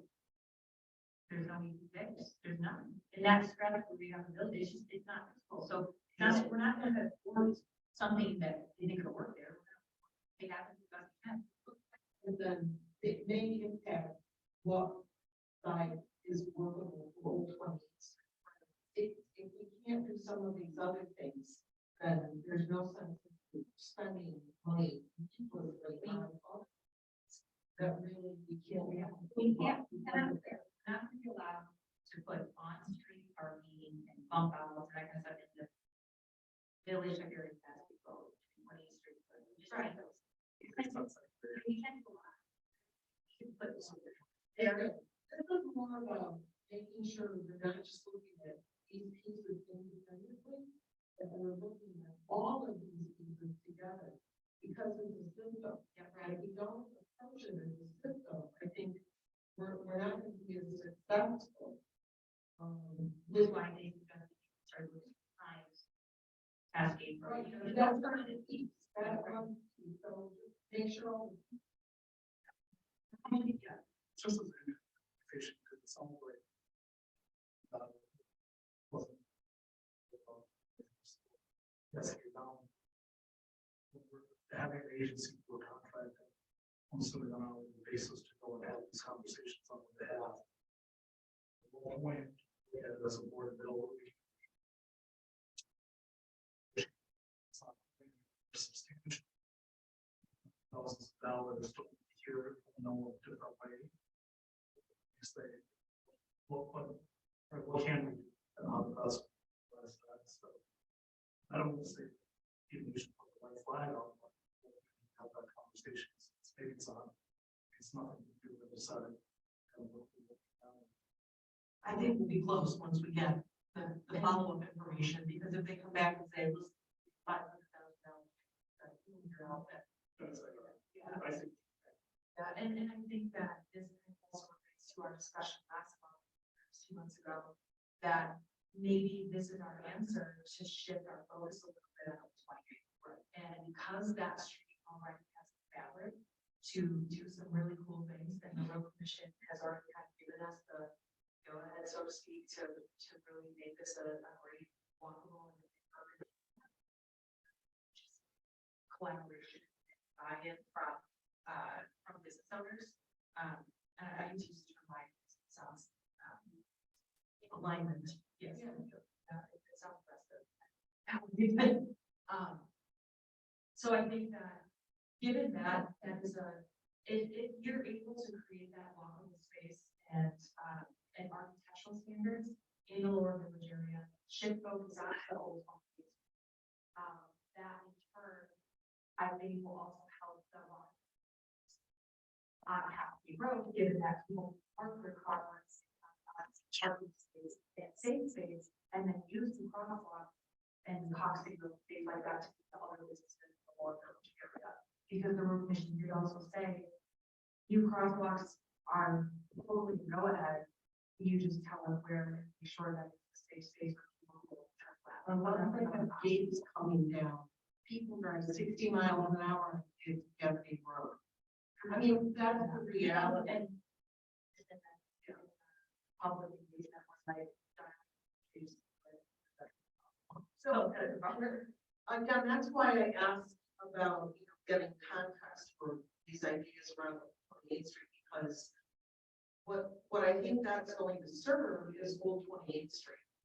Maybe, but there may be other thoughts that we'll have about how that connects with other things.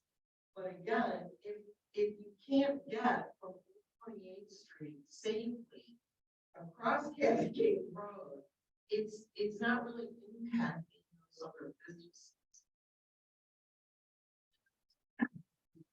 Members, I'm not gonna say too much tonight, but I live within that area, moved there, to be in a walk with Cascade, but that traffic blocks, and we try to cross Cascade, go to church on Sunday morning on that crosswalk at the gas station. And it's dangerous because some people stop, and don't stop. And then the one that stops, move around. And so it's and I don't think that anything on the street were less that traffic is slowed down. And they keep us church. And the roundabouts, have you ever been to Carmel, Indiana? Or Oklahoma? And some people know how to use them, and some people don't. And that person doesn't really know how to work that thing. You ever heard people that do get angry? My personal anecdote is that won't be a solution. yeah, I mean, at least some of the road commission, president on that, it's more of a space and issue around. So they said basically there has to be a maximum space in one another, and the road are not country, there's not enough space. Your points, that roundabout there, Cascade Street. People are flying up to it, and flying up to it.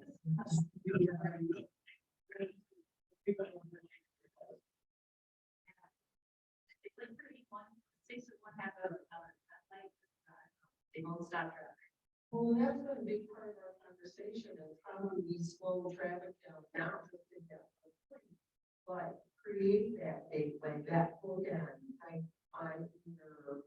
Now, if they could adjust speed limits coming off to the thing to me, that part of road planning is when you have something that's going, whatever it is, where it slows traffic down, that you gotta slow traffic down coming up to it. We have to assume that they are not going to lower the speed. So we have to work around it. And I don't know if I just. Just like the road that the road commission tried to get out. Able to just like. See how, what I would rather is, I don't. Road commission is full, and I will hesitate to say, maybe, but I don't want people to ask, and during the day, and have their regular business. Yeah.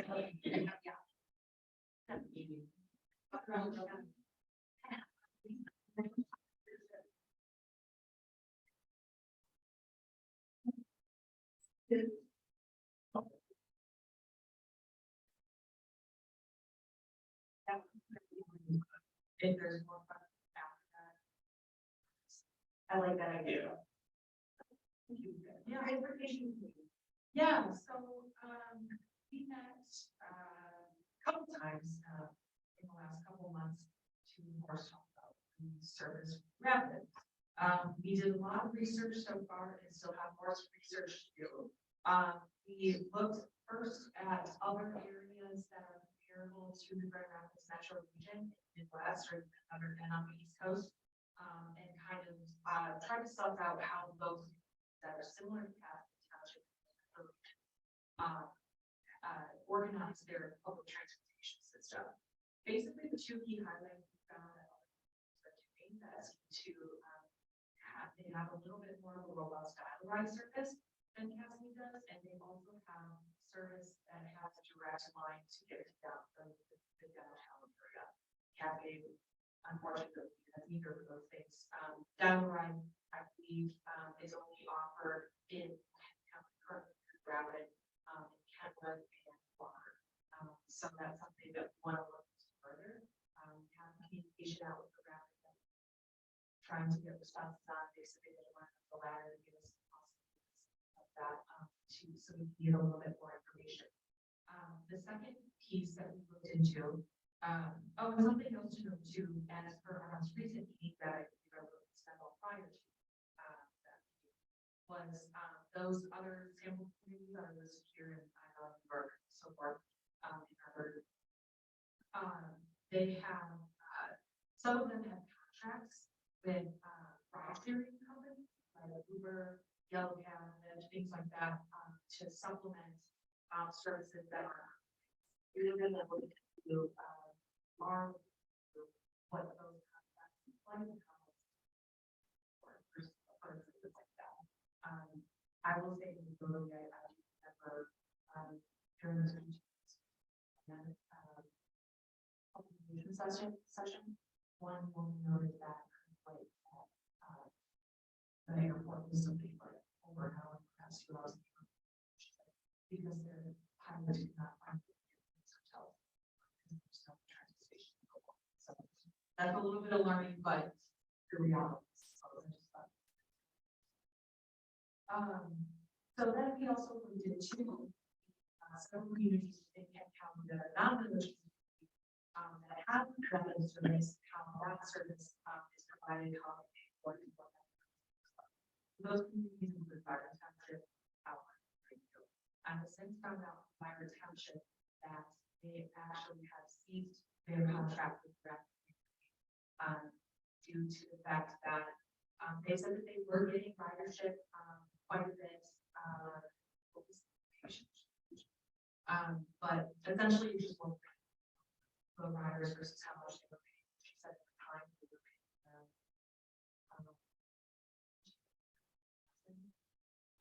and I did stop in the last stop. So they no longer have service there. It does pass through Byron Township to get to Pine Crest, So Route 10 does go through it.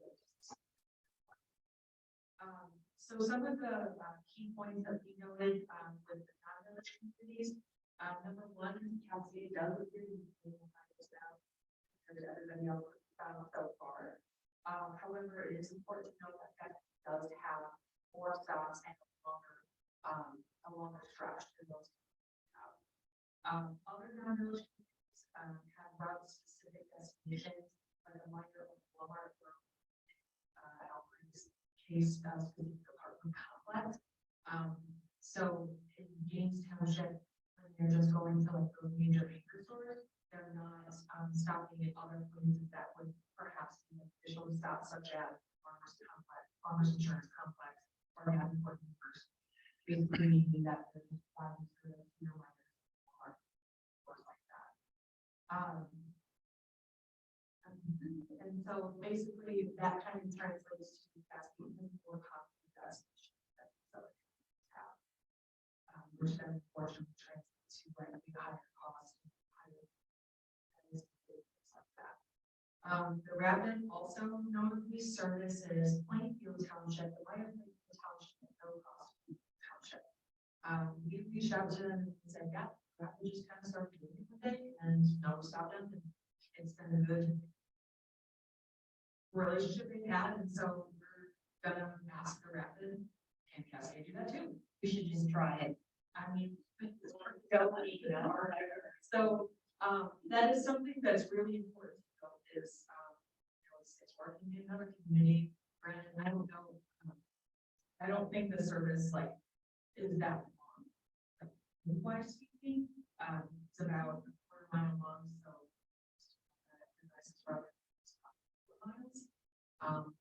so that was Give me this quarter mile from where the path just stops, just the field and where they're extending it. Higher.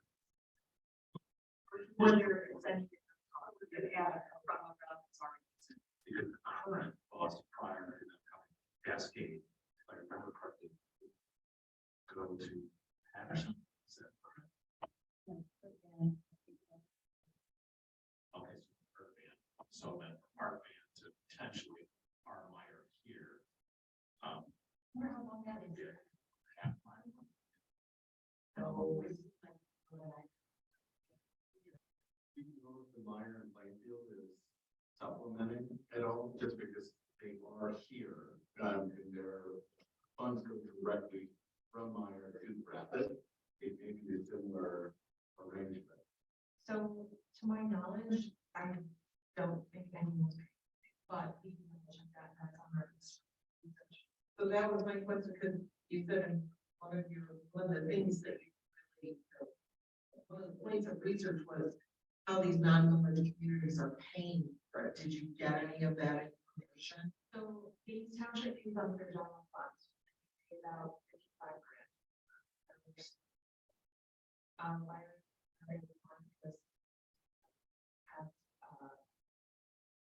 Actually,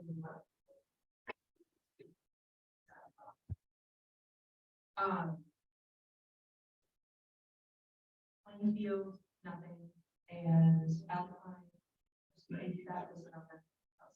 So I went.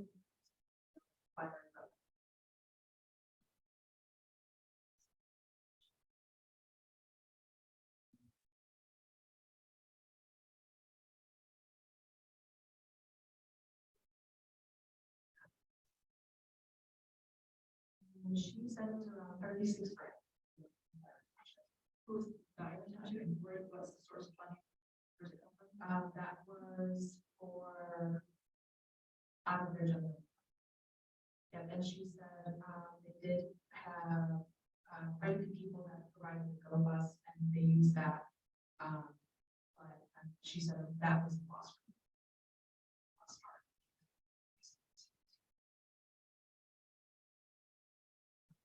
Because the special. And the next steps. Oh, sure. Next step. So next time we we're going to have public engagement strategy and survey questions. So this is going to be a three-pronged approach. First of which we want to survey the general public. There's rapid, we haven't fully sussed out yet, but. The second survey is going to be actual bus riders themselves, which we also, so personalized to strategize the approach for that and how we're going to actually get bus riders to, answer these, maybe it's QR codes, holding that up. And third, to change that. And are you gonna look at previous surveys to perhaps ask different questions? Or are you going into the same question and see if there's a change? So when was the last survey? About years, was it 2 years ago? Was it 2 years ago? I think it's actually. Right, I know, it was for the last renewal we sent around. Well,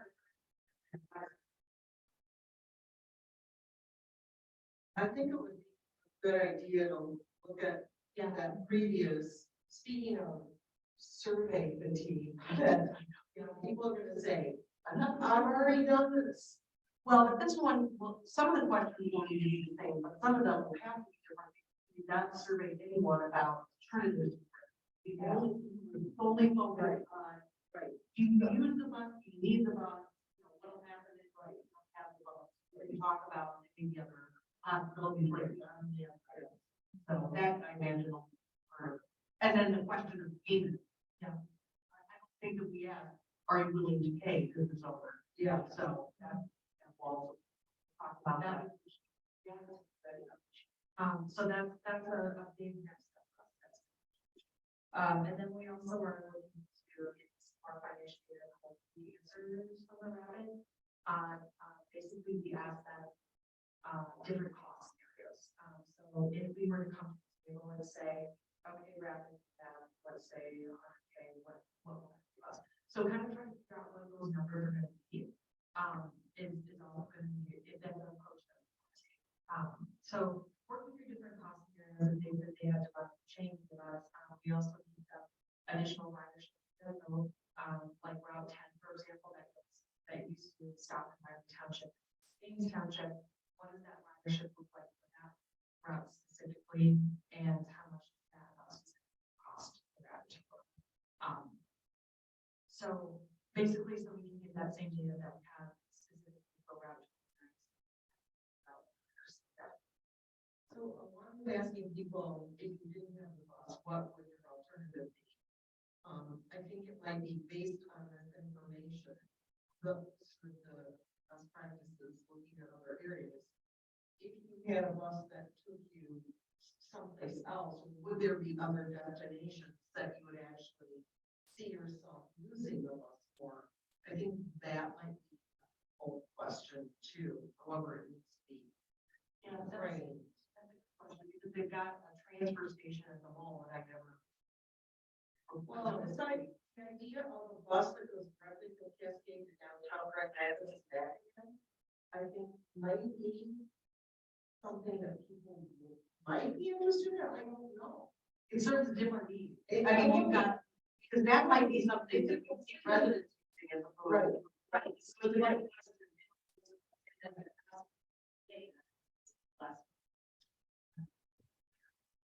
Yes, last question. Oh, 5 minutes. So yeah, we've got a little bit, quite a bit of more research to do, and some strategizing for public engagement strategies. But yeah, so probably sometime in some. So then I move forward and have questions. Yeah, no problem.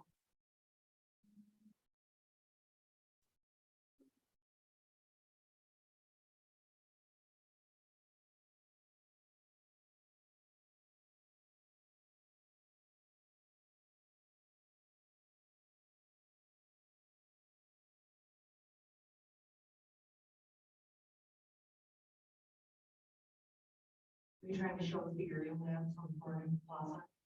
Or is that something else? Well, I guess it's, if you have it, I don't know. on page 11 of the package. Did you talk back? I think I can display having kind of the conversation. Does that match up with my screen? I was just going to verbally go over some key highlights from this, puzzle, and I have like 2 yellow circles. What I'm talking about, but, so some key highlights of where this is, the thought process behind this first draft, design here. So there's a perpendicular Main Street model that was used, because there's no part of the Cascade Road, just so this hopefully will provide flexibility to extend 28th Street to the clock tower, so that Town Square is focused as a center of the clock tower is rather than the center of the plaza itself. Buildings as mixed use on Cascade Road are intended to give visibility of ground floor retail, shop fronts to high levels of travel on Cascade Road. New buildings are available as well from missing middle housing, so that there will be shop fronts, but much competition and could be like that. For this model also, that's used a liner building model, which we're chosen to bring Town Square, implying that most of the retail will remain already. Small spaces in liner buildings for local startups or other similar type of endeavors, so they have smaller shop fronts that are kind of intended to be built with less expensive material to keep down rent costs as well. And they also are not intended or designed to do a lot of parking.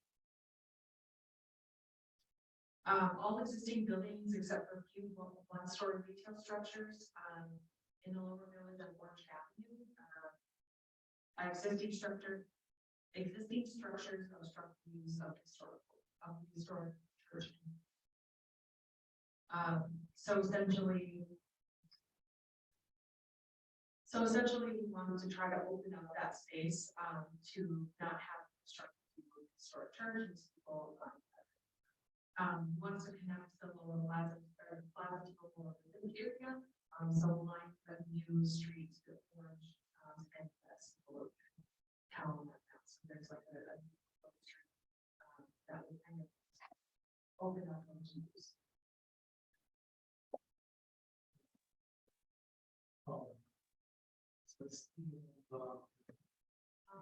So if you see like there's Or symbolism. yeah, there's like a row of buildings there. And it's hard to tell if the road is east west. Cascade Road or? No.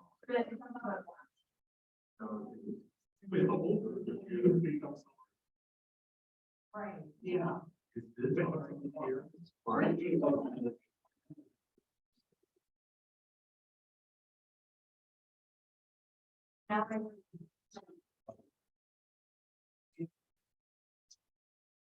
So it's nice. Well, I'm not. Even if we use years. I follow that. Like, go up to where the first brown building, those first 3 brown squares are. Oh, well, that is squeezing a little that. Slide into that a little bit. And we should. Correct. And in front of it, so that people for gas station. People already use it that way. They almost already. So what the intent there is to have a full view of the historic center there. Here's that nice hair studio and all that. Sorry, not. No, that's okay. Yeah, it's gonna. So what are you to us for tonight in regards to this? This is just a preview of a plan. I mean, I'm conscious to Michelle's point earlier that, you know, we need to kind of think collectively. I don't want to make a decision and think, yep, sailing forward with this until we figure out what on earth is happening in Cascade Road. I didn't put a pin in this, but essentially we were looking for, your guys' feedback on the initial ideas so far. There were a couple, more, dense buildings that were put in that, percent of that is sense, like, to fill issues, issues like that. So, we look for the plazas that are there, I think it's multiple owners that own those properties, that way. Yes. And so if we just hypothetically speaking, if that else is for the Glitter Hill, then you would have to go down and have your fair sign off, is all and kind of get them all lined up and Maybe even. Is this proposing to remove existing occupied structures? No. we just look at the names. Correct. Okay. That's. And sort of add and all add on. Correct. Yeah, and those standing properties are intended for housing opportunities rather than more retail, because that doesn't necessarily. Condos or. So missing middle is more like. So like typically you do 2-4 type of structures, so like in townhouse, triplex, a fourplex, townhomes, attached. That would have to be. Correct. So this almost Like like a good lucrative developer. Okay.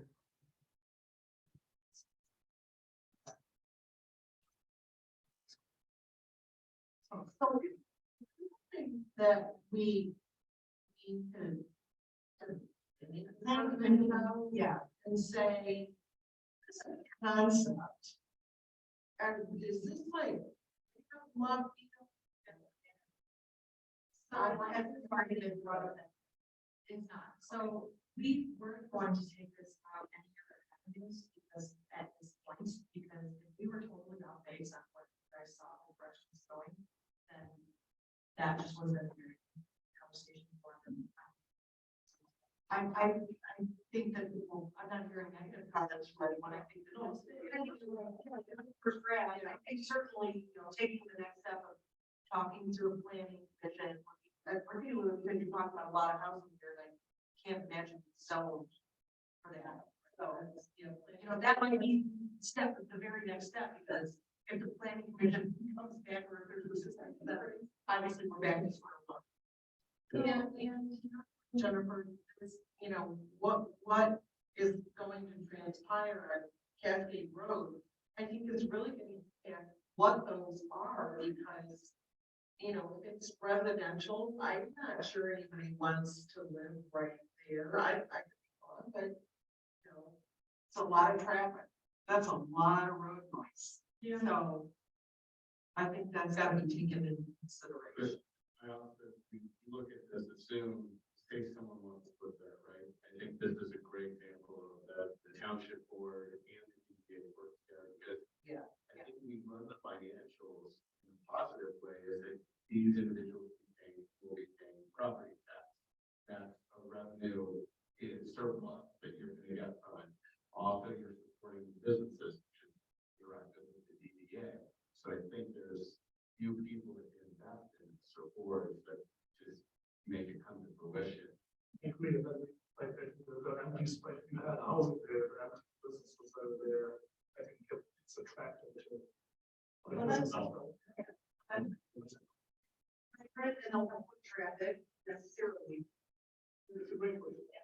It's also taking into account what Carmel did, that, you find out, the roundabout, they're very smart about where they position them to be a home and how that community invests in those properties, that it becomes a financially winning proposition for them, in terms of what the taxpayers are paying versus what the town actually has to invest. So, if you don't let me ask, I think Scott will pitch you up a spot here a little bit, because it sounds like you live in that area. Yeah. So again, this is supposed to be behind the guys, look at strategic down the road. What is your first thought from listening?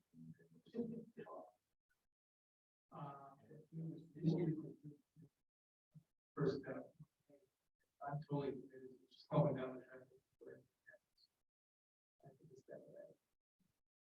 And based on, again, not being in any previous conversation. Beyond the road commission actually is limits, which they are unwilling to do. Now, I guess other thought was kind of go through that, how to slow this traffic down. Beyond, we have 2 street lights that. I guess a little worse. But it was slowed down and it had to be worse. And, if they know that they're gonna get people. Cameras. And I know, I hate to say it, because I'm kind of, but we're all. Even if you know you're gonna see cameras, you slow down.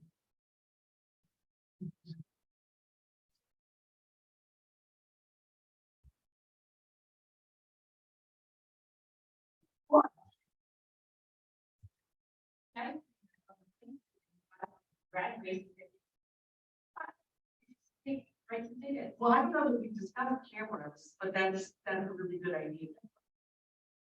They were, I know. It's not 28th Street. Was so set up.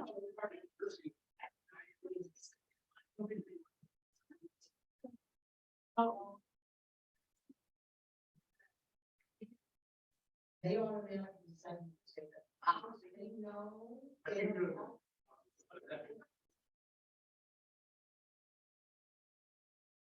So most of the cameras that they know. You want to go to them. Illinois.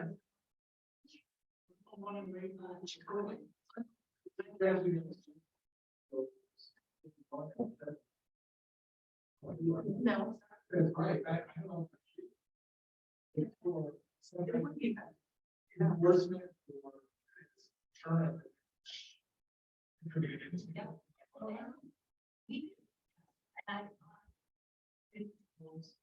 Target and the hawk and the speed limit sign, you know, all that. Maybe repeat, make the lane move, arrow right. So the thing that we found in our neighborhood as the sheriff's department. And set up right. They write a few tickets. They slow down for a while. And then right. And then lots, it's like on a regular basis, that's why these speed cameras work so well. Because they're on duty 24/7. And they use them.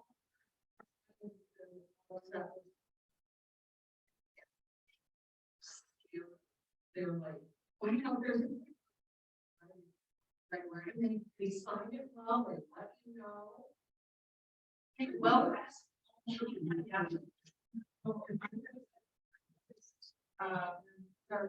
March 22. Tuesday, Michigan Senate passed a bill that would ban the use of cameras to write. Oh, what? Oh, well, okay, so what I'm hearing from this group is this plan is, we like it, so, but we do want to address the speed issue before really committing to anything. So please look into, you know, the legality of needing a speed camera as well as some of the other options that we discussed.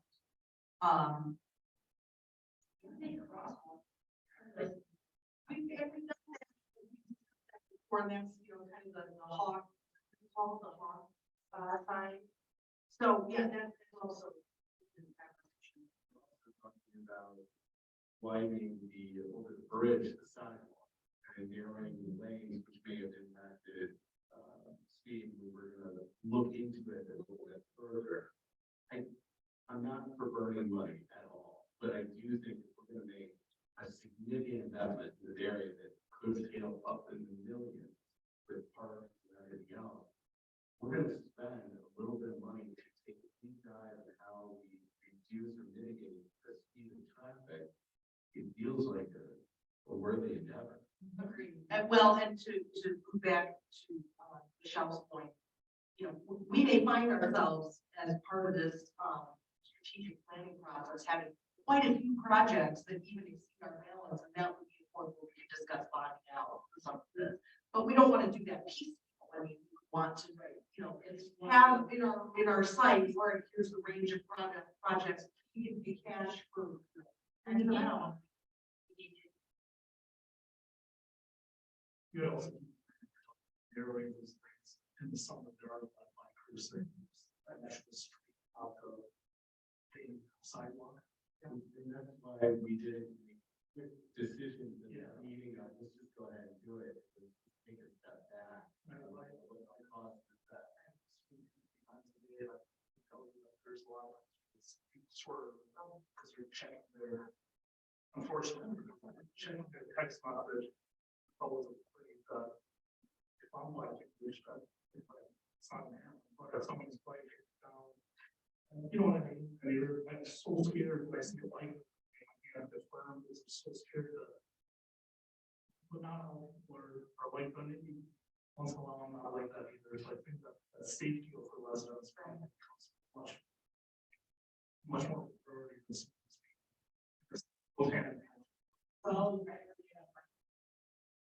Right, that is process, they sold all the spikes.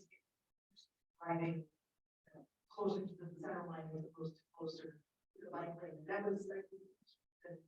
All right, I'm gonna kind of look back in.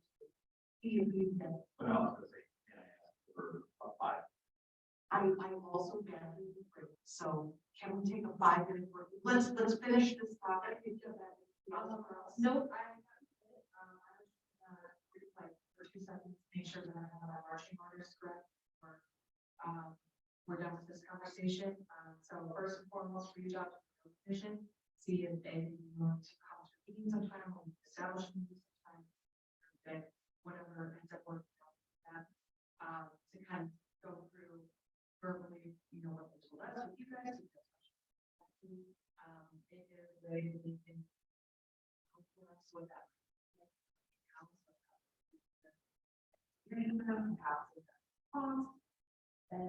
And then also find out more about. And then part of that. Okay, thank you very much. Yeah, no problem. Feel free to reach out to me. Okay, thank you. All right, 5-minute break. I'm not even calling you.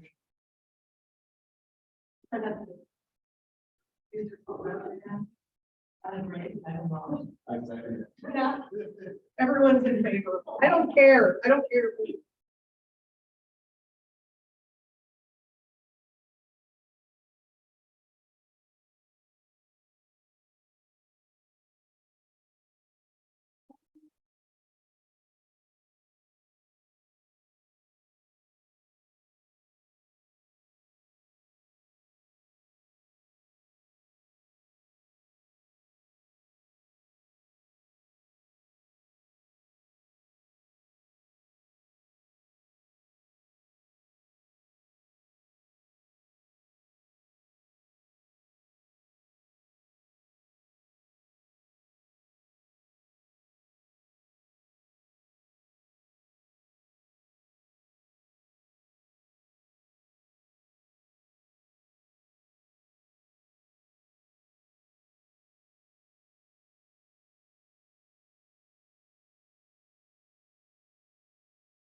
Drivers are on. Yep.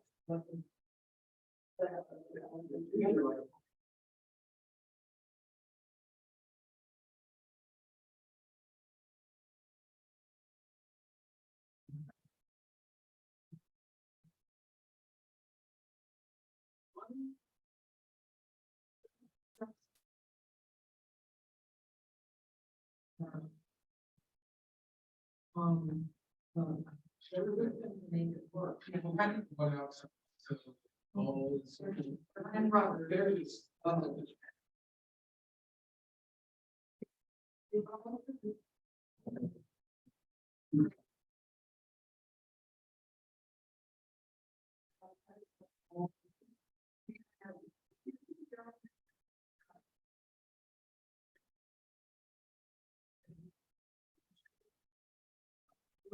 Okay, now nice. Right, is everybody back? All right, let's jump back in. Article 7, review and discuss Centennial Park Median Islands. And see there's some concerns raised about the island, the visibility of the islands. Yeah, so in late summer, we did receive an email. Jenny wants to be our mother's caregivers. So I'm one of the islands.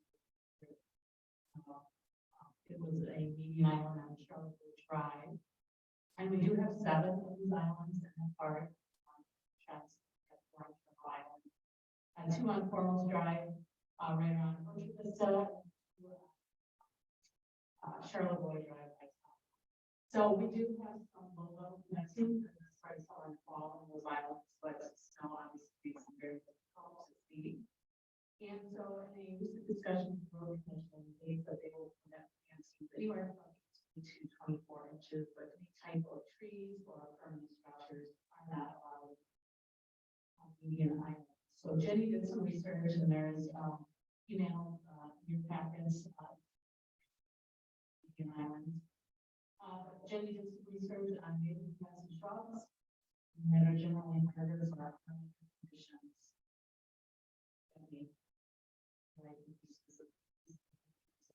So, staff is recommending a landscape architect for these median islands.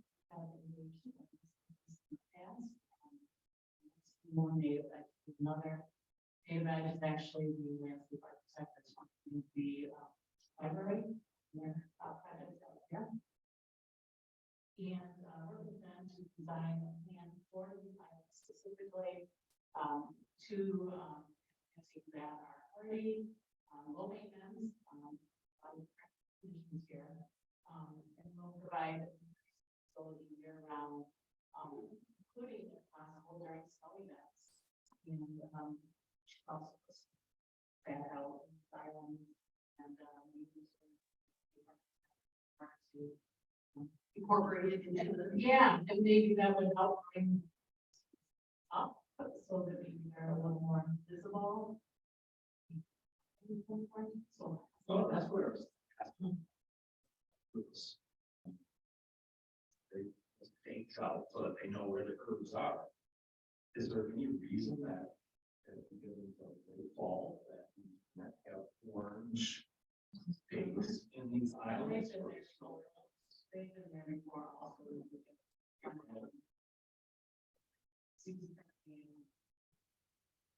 Sandra, what were those stadiums put in for? What was the reasoning behind moving those? Traffic calming.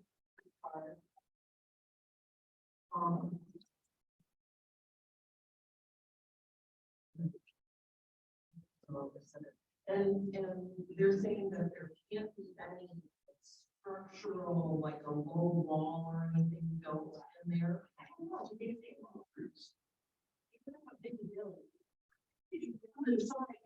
they might be able to. Yeah. One of my favorite, Yeah, they want to curve. So if there's something that they can do to bring up.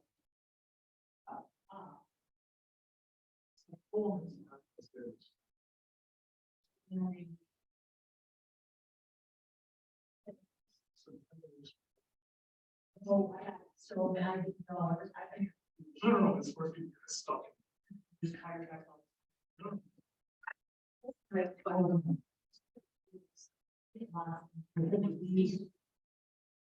Not even this thing also 15 years ago. So, this works since we did it. Right, yeah. And most businesses, whether you're a restaurant or retail, you have semi trucks that need to pull in and out.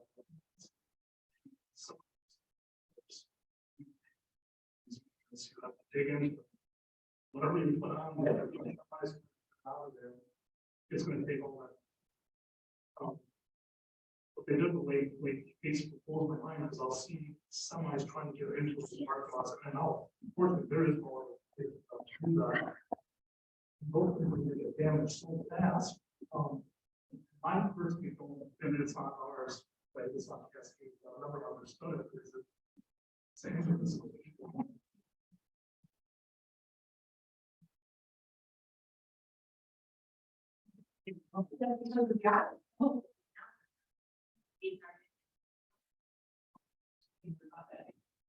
So have our staff drivers had difficulty navigating around? I mean, I'm trying to think about the types of big trucks that might be going back through. When there are going on, we have. If you've never been on that road, you might. I ran into it. Yeah. That's my son. The phone road covered that up. My place, and, you know, there's some amazing. Person. And I know you put that list together almost, I just have the feeling, I'm not saying don't do it. I'm just saying, we're probably gonna do it over and over and over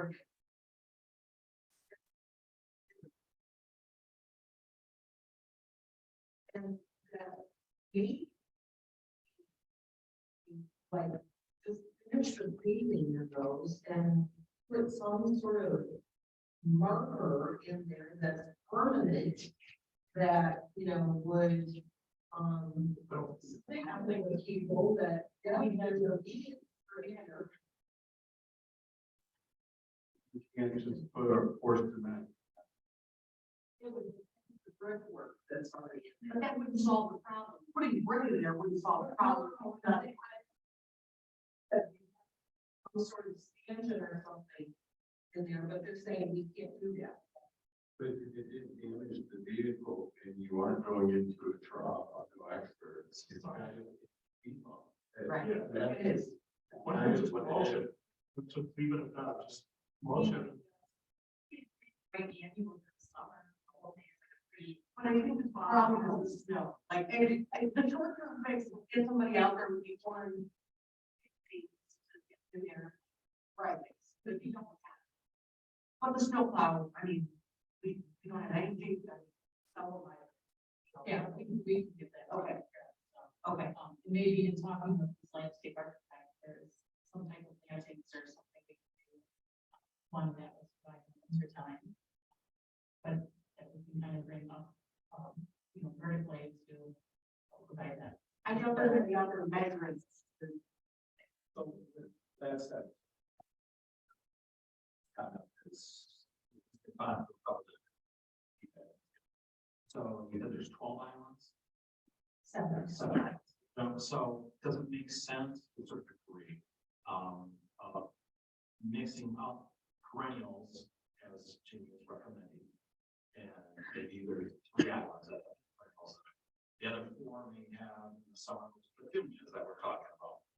Since we know that potential fat is going to get run over, dug up, whatever the case may be. So instead of investing perennials every year that we think are going to be there, stay there, that may behoove us to have 4 of the items with some petunias in the winter, and we still put up the date as some kind of value.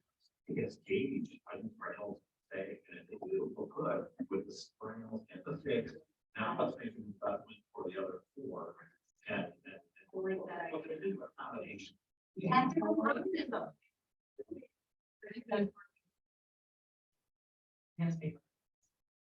know,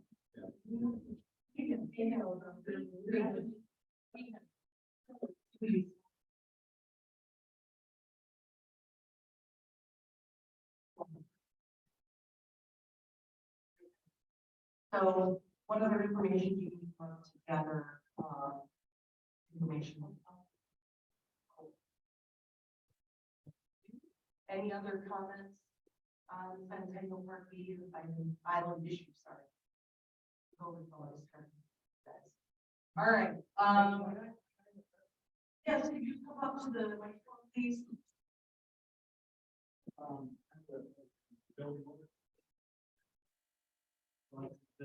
Okay.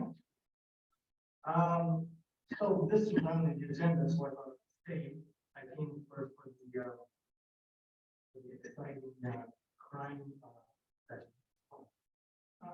Anyway, I was involved in the mass meeting. We never had that one. And I think one of the pretty much kind of I was perfect. To kind of that. So I think the meetings are very important. We're gonna solve. Just.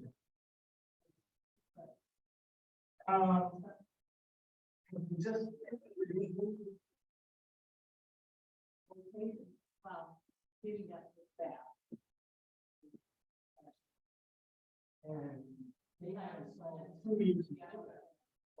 So I think it would have been there for 2 years, but they were initially installed.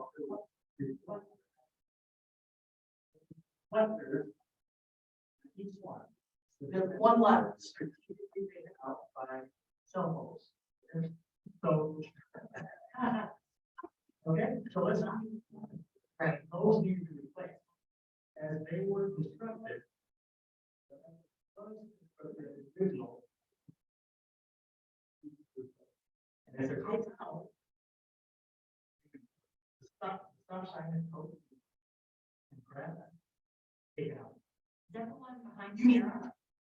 Like someone ran it over? Yeah. And it hasn't been replaced. It was replaced in about 4 days. So if the reflectors are replaced within a couple of months, maybe we could prevent a person from getting stuck out. And again, I don't know if it's bad, but I think it's a very good thing that we have a meeting, just like people, the traffic slow down. There's a meeting, right? Yeah. So by introducing sidewalk in Clark, you're encouraging foot traffic, and we don't need speed. We need speed. That's all I have.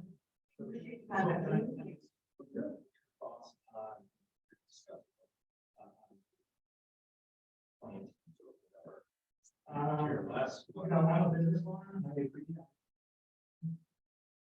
I'm also the father of landscape architect. You would want me to say that.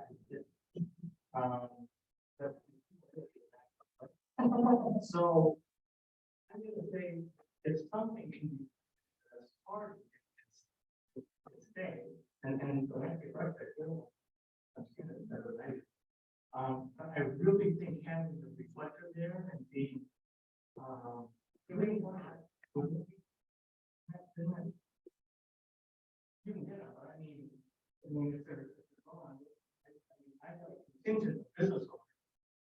If we need to eat, we'll do it. Just let Sandra know, if you notice that after they get reinstalled, you notice that one's Well, on. Because it's not, they're not maintaining, township is, but we're not really maintaining it. Who's responsible for the constant? Talk about it, right? Doesn't make it happen. And then it's, what do you do with the space? Is that install both of But I mean, those? if we get a stop sign up in 4 days, we should be able to get those reflectors back up. So, I mean, Yeah. there's 7 islands, and the reflector was on each island on either side. No, yes, but that was on the, it's closer to your driver's side. So there were 14 total reflectors, and all 14 are on. One, There's one left. Good one, again. And Cars, you know, I don't really have like.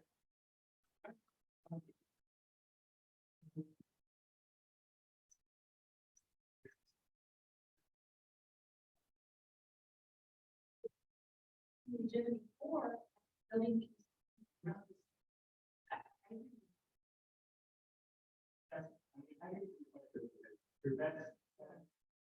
Off. That's fair, because the little orange pylons, I mean, while they stick out the snow, they're not gonna provide the additional visibility. Thank you so much. Yeah. So, Sandra, did you look into that as well as part of?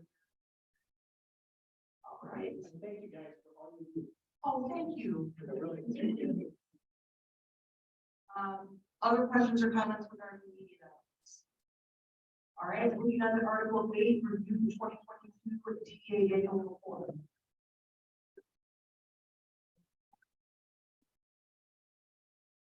And in our packet, Yes. We can go through those if you like, so.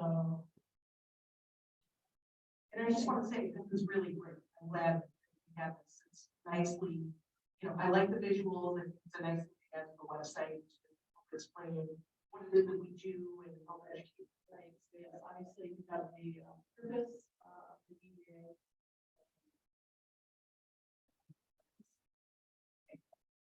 Give it to you unless you want me to, but I'm looking, you can kind of look through it a little bit. Page 2 or 3. For the director.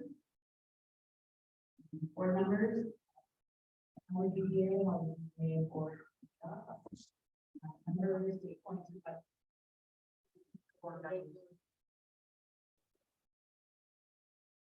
Then we have a map of the DEA boundaries. DEA funding, so fiscal year runs from one. And so. Quarters. And how we capture that. So we capture the external values, so there's and previous slides have been a little bit of and the base value. And so we both of those values increase over the years. And so we capture the base value and next. So can I ask, on the one slide, you have the DDA base values by areas.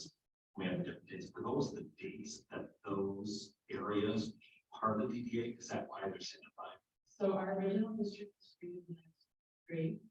Next is really up. So then in 2003, we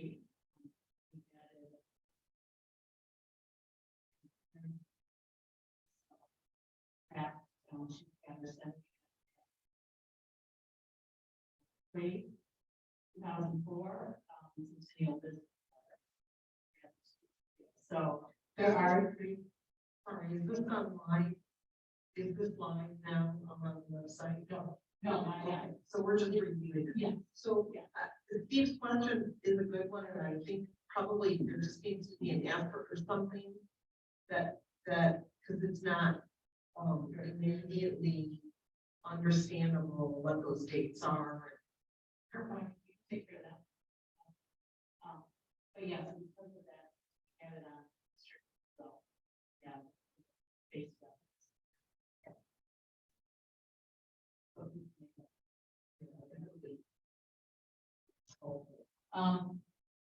and then we just put a paragraph. The next part is 2022 summary of the project. So, the businesses, renovated businesses, the plans, businesses in there.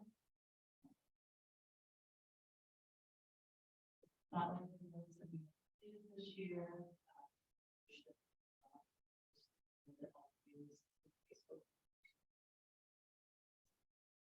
Videos.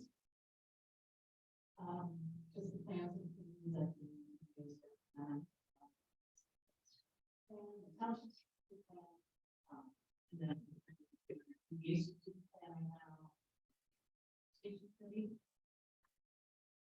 And then some of the projects that we're doing here on scale part of the maybe that What's the deal with the corners when we get it? It's put at the rocks larger than. Is that? I almost wondered if this was a picture from the temple. So I'm curious, if it's final, and we spent a lot of money to meet around, if it's platform, maybe it's temporary so that. And move forward, I heard that the final. I'm going to look at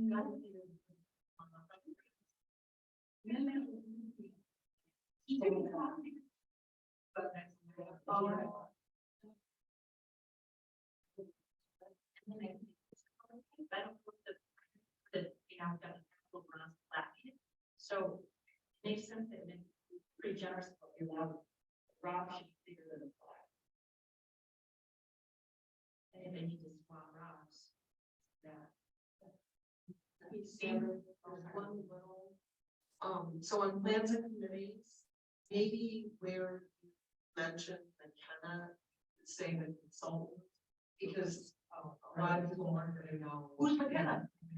Absolutely. And my only additional suggestion is that our URL to our websites are not going. And possibly even links to our Facebook page.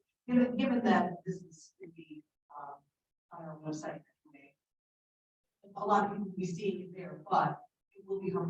I foresee this as being one of our periodic presentation about the we wanted to get informational. Thank you. So it would be helpful to. Landscape projects, I see some paintings in there, and we also do receive consumers that did a lot.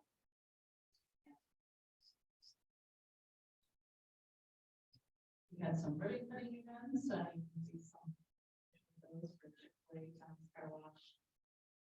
Bank. And finally, the two-way ceremony. Which takes place in Sunday. Awesome events. Next year.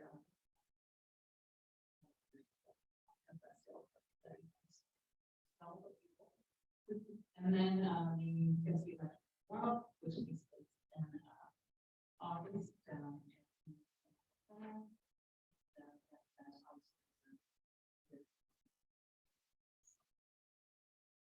So with that, do we always do the, yeah, it's always the same weekend or same. I'm just wondering. We can put that under Cascade third Thursday.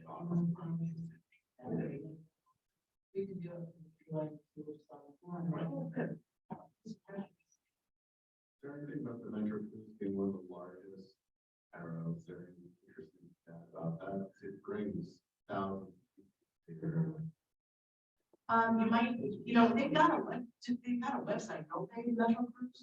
Do they? I don't know, I know they do. We also. Do we? Okay.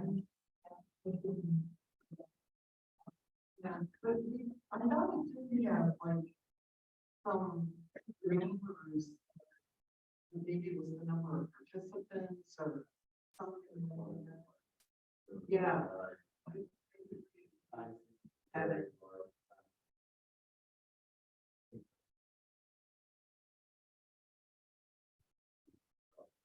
Third,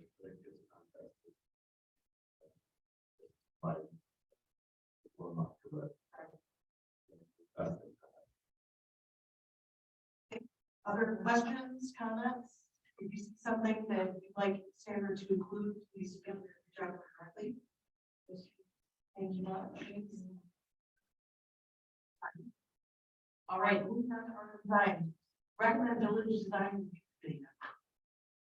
So chapter 8 of the zoning ordinance does have a section discussing the village design committee.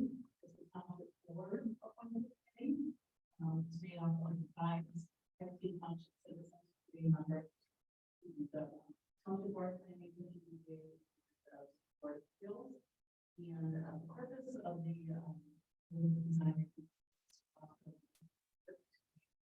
property owners, developers, township, hoping to achieve this objective one zoning district, for the village, and obviously the village design. So, the, will, meet, if there's developers asking for us outside of the ordinance allows. We talk about that, the partners and go back to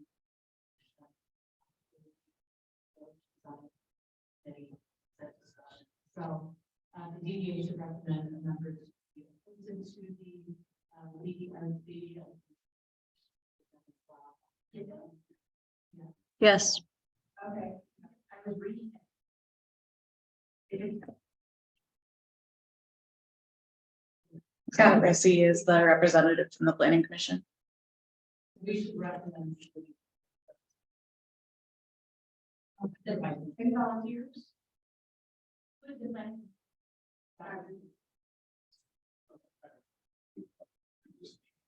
This committee had really good measure. Even though They have a nice appointment. Have they ever? it's all on this design. So is the township board appointed?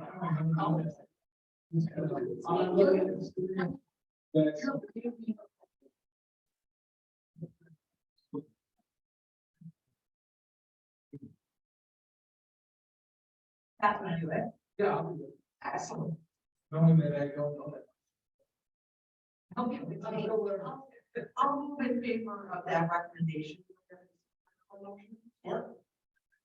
Discussion? All in favor? Aye. Opposed? I might want to keep recommendations under consideration, approval process, I don't want to be sure. Supervisor. What's the board approves? I just didn't know about that. Don't come right in to the deep end here. Not I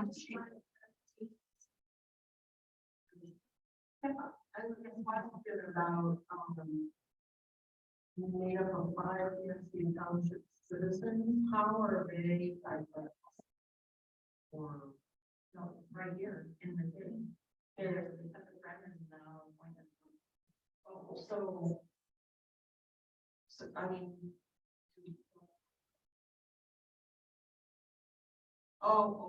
I'm sorry. Sorry. I was thinking 5 residents, but then these other, we just haven't done this, it's existed, and it's just been dormant, yeah, now we're at it. Okay. Moving on then to Article 10, which is the election of officers. So you select 2023. I would nominate Jennifer as chair.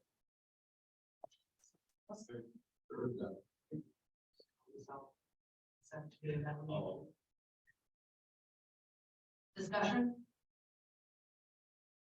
Can I take that as a motion, that nomination? And second, all in favor? Aye. Opposed? Congratulations, Amy. All right, and I'm gonna give it right back at you. I nominate Steve to continue as vice chair. Discussion? All in favor? Aye. Opposed? All right, secretary, did you have a chance to talk with Renee? Is she willing to serve? She is. Anyone else chomping at the bit to serve as secretary? I'll nominate Renee. She's not here. She's already, I specifically in favor of the job board. Sure, she was elected. I'll second that nomination. Any discussion? All in favor? Aye. Opposed? All right. That then gets us to other business part of the agenda. Those items. Yep, so, 2023 budget is in the, public claims. We do have a contact list that, has been loaded with. You will to keep that. Leadership and faculty things. Put that in there. Wanted to talk really quick about a small business resource event that we are holding on Wednesday, March 8th. So, the CTA is partnering with Tuesday. For our business association. We have a business association. And we are going to start recruitment session for the fall business event. This will be a panelist discussion. We have Brian Galli, President and CEO of Southeast. Sean Fair, research doctor,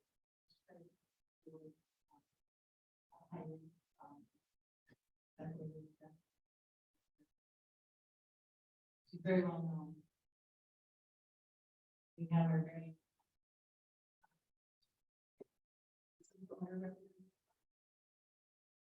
yeah.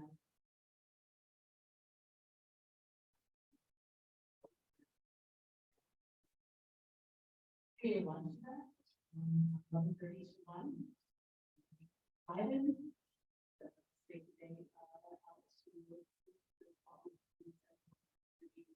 Yesterday, registration details.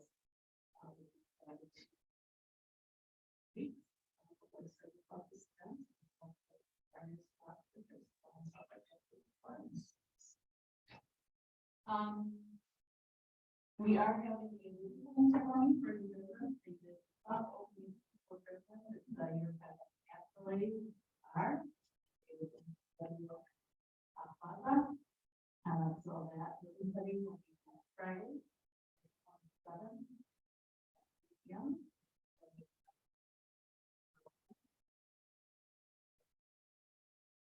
There's minutes in the packet from education committee meeting.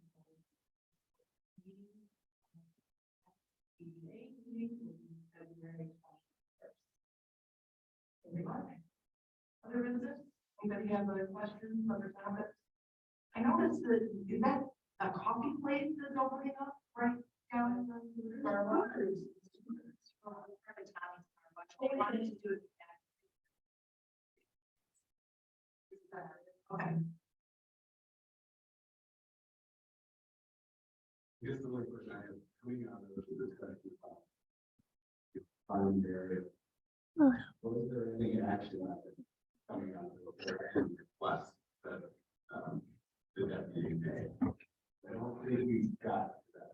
No, I mean, I think, I don't know that he was coming into this prepared to answer for everything, but I think that our action item is going to be to try to pull this issue in with whatever incentives together for redevelopment of the district.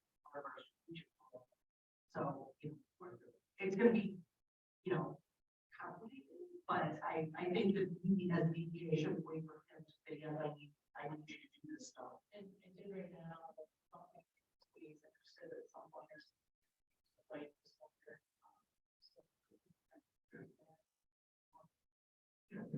Encouraging businesses.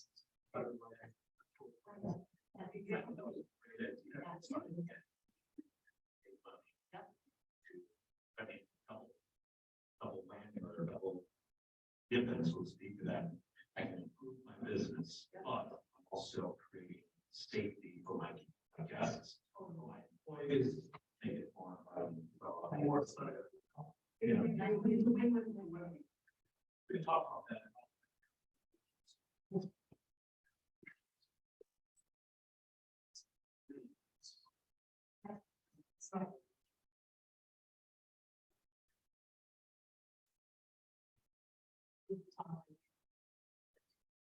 Okay.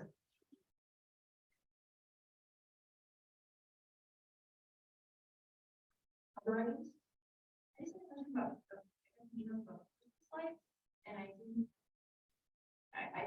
that there weren't as many, the Castle Park of the back, and there weren't as many, I didn't realize, I realized that reduce them. those were in the off the RFP for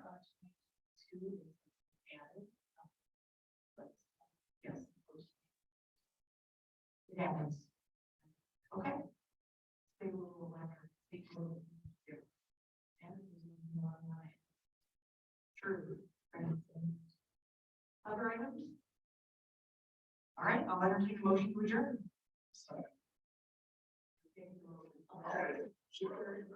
We should take the motion, break seconds, all in favor? Opposed? All right, thanks so much, everyone. Long meeting, but you're productive.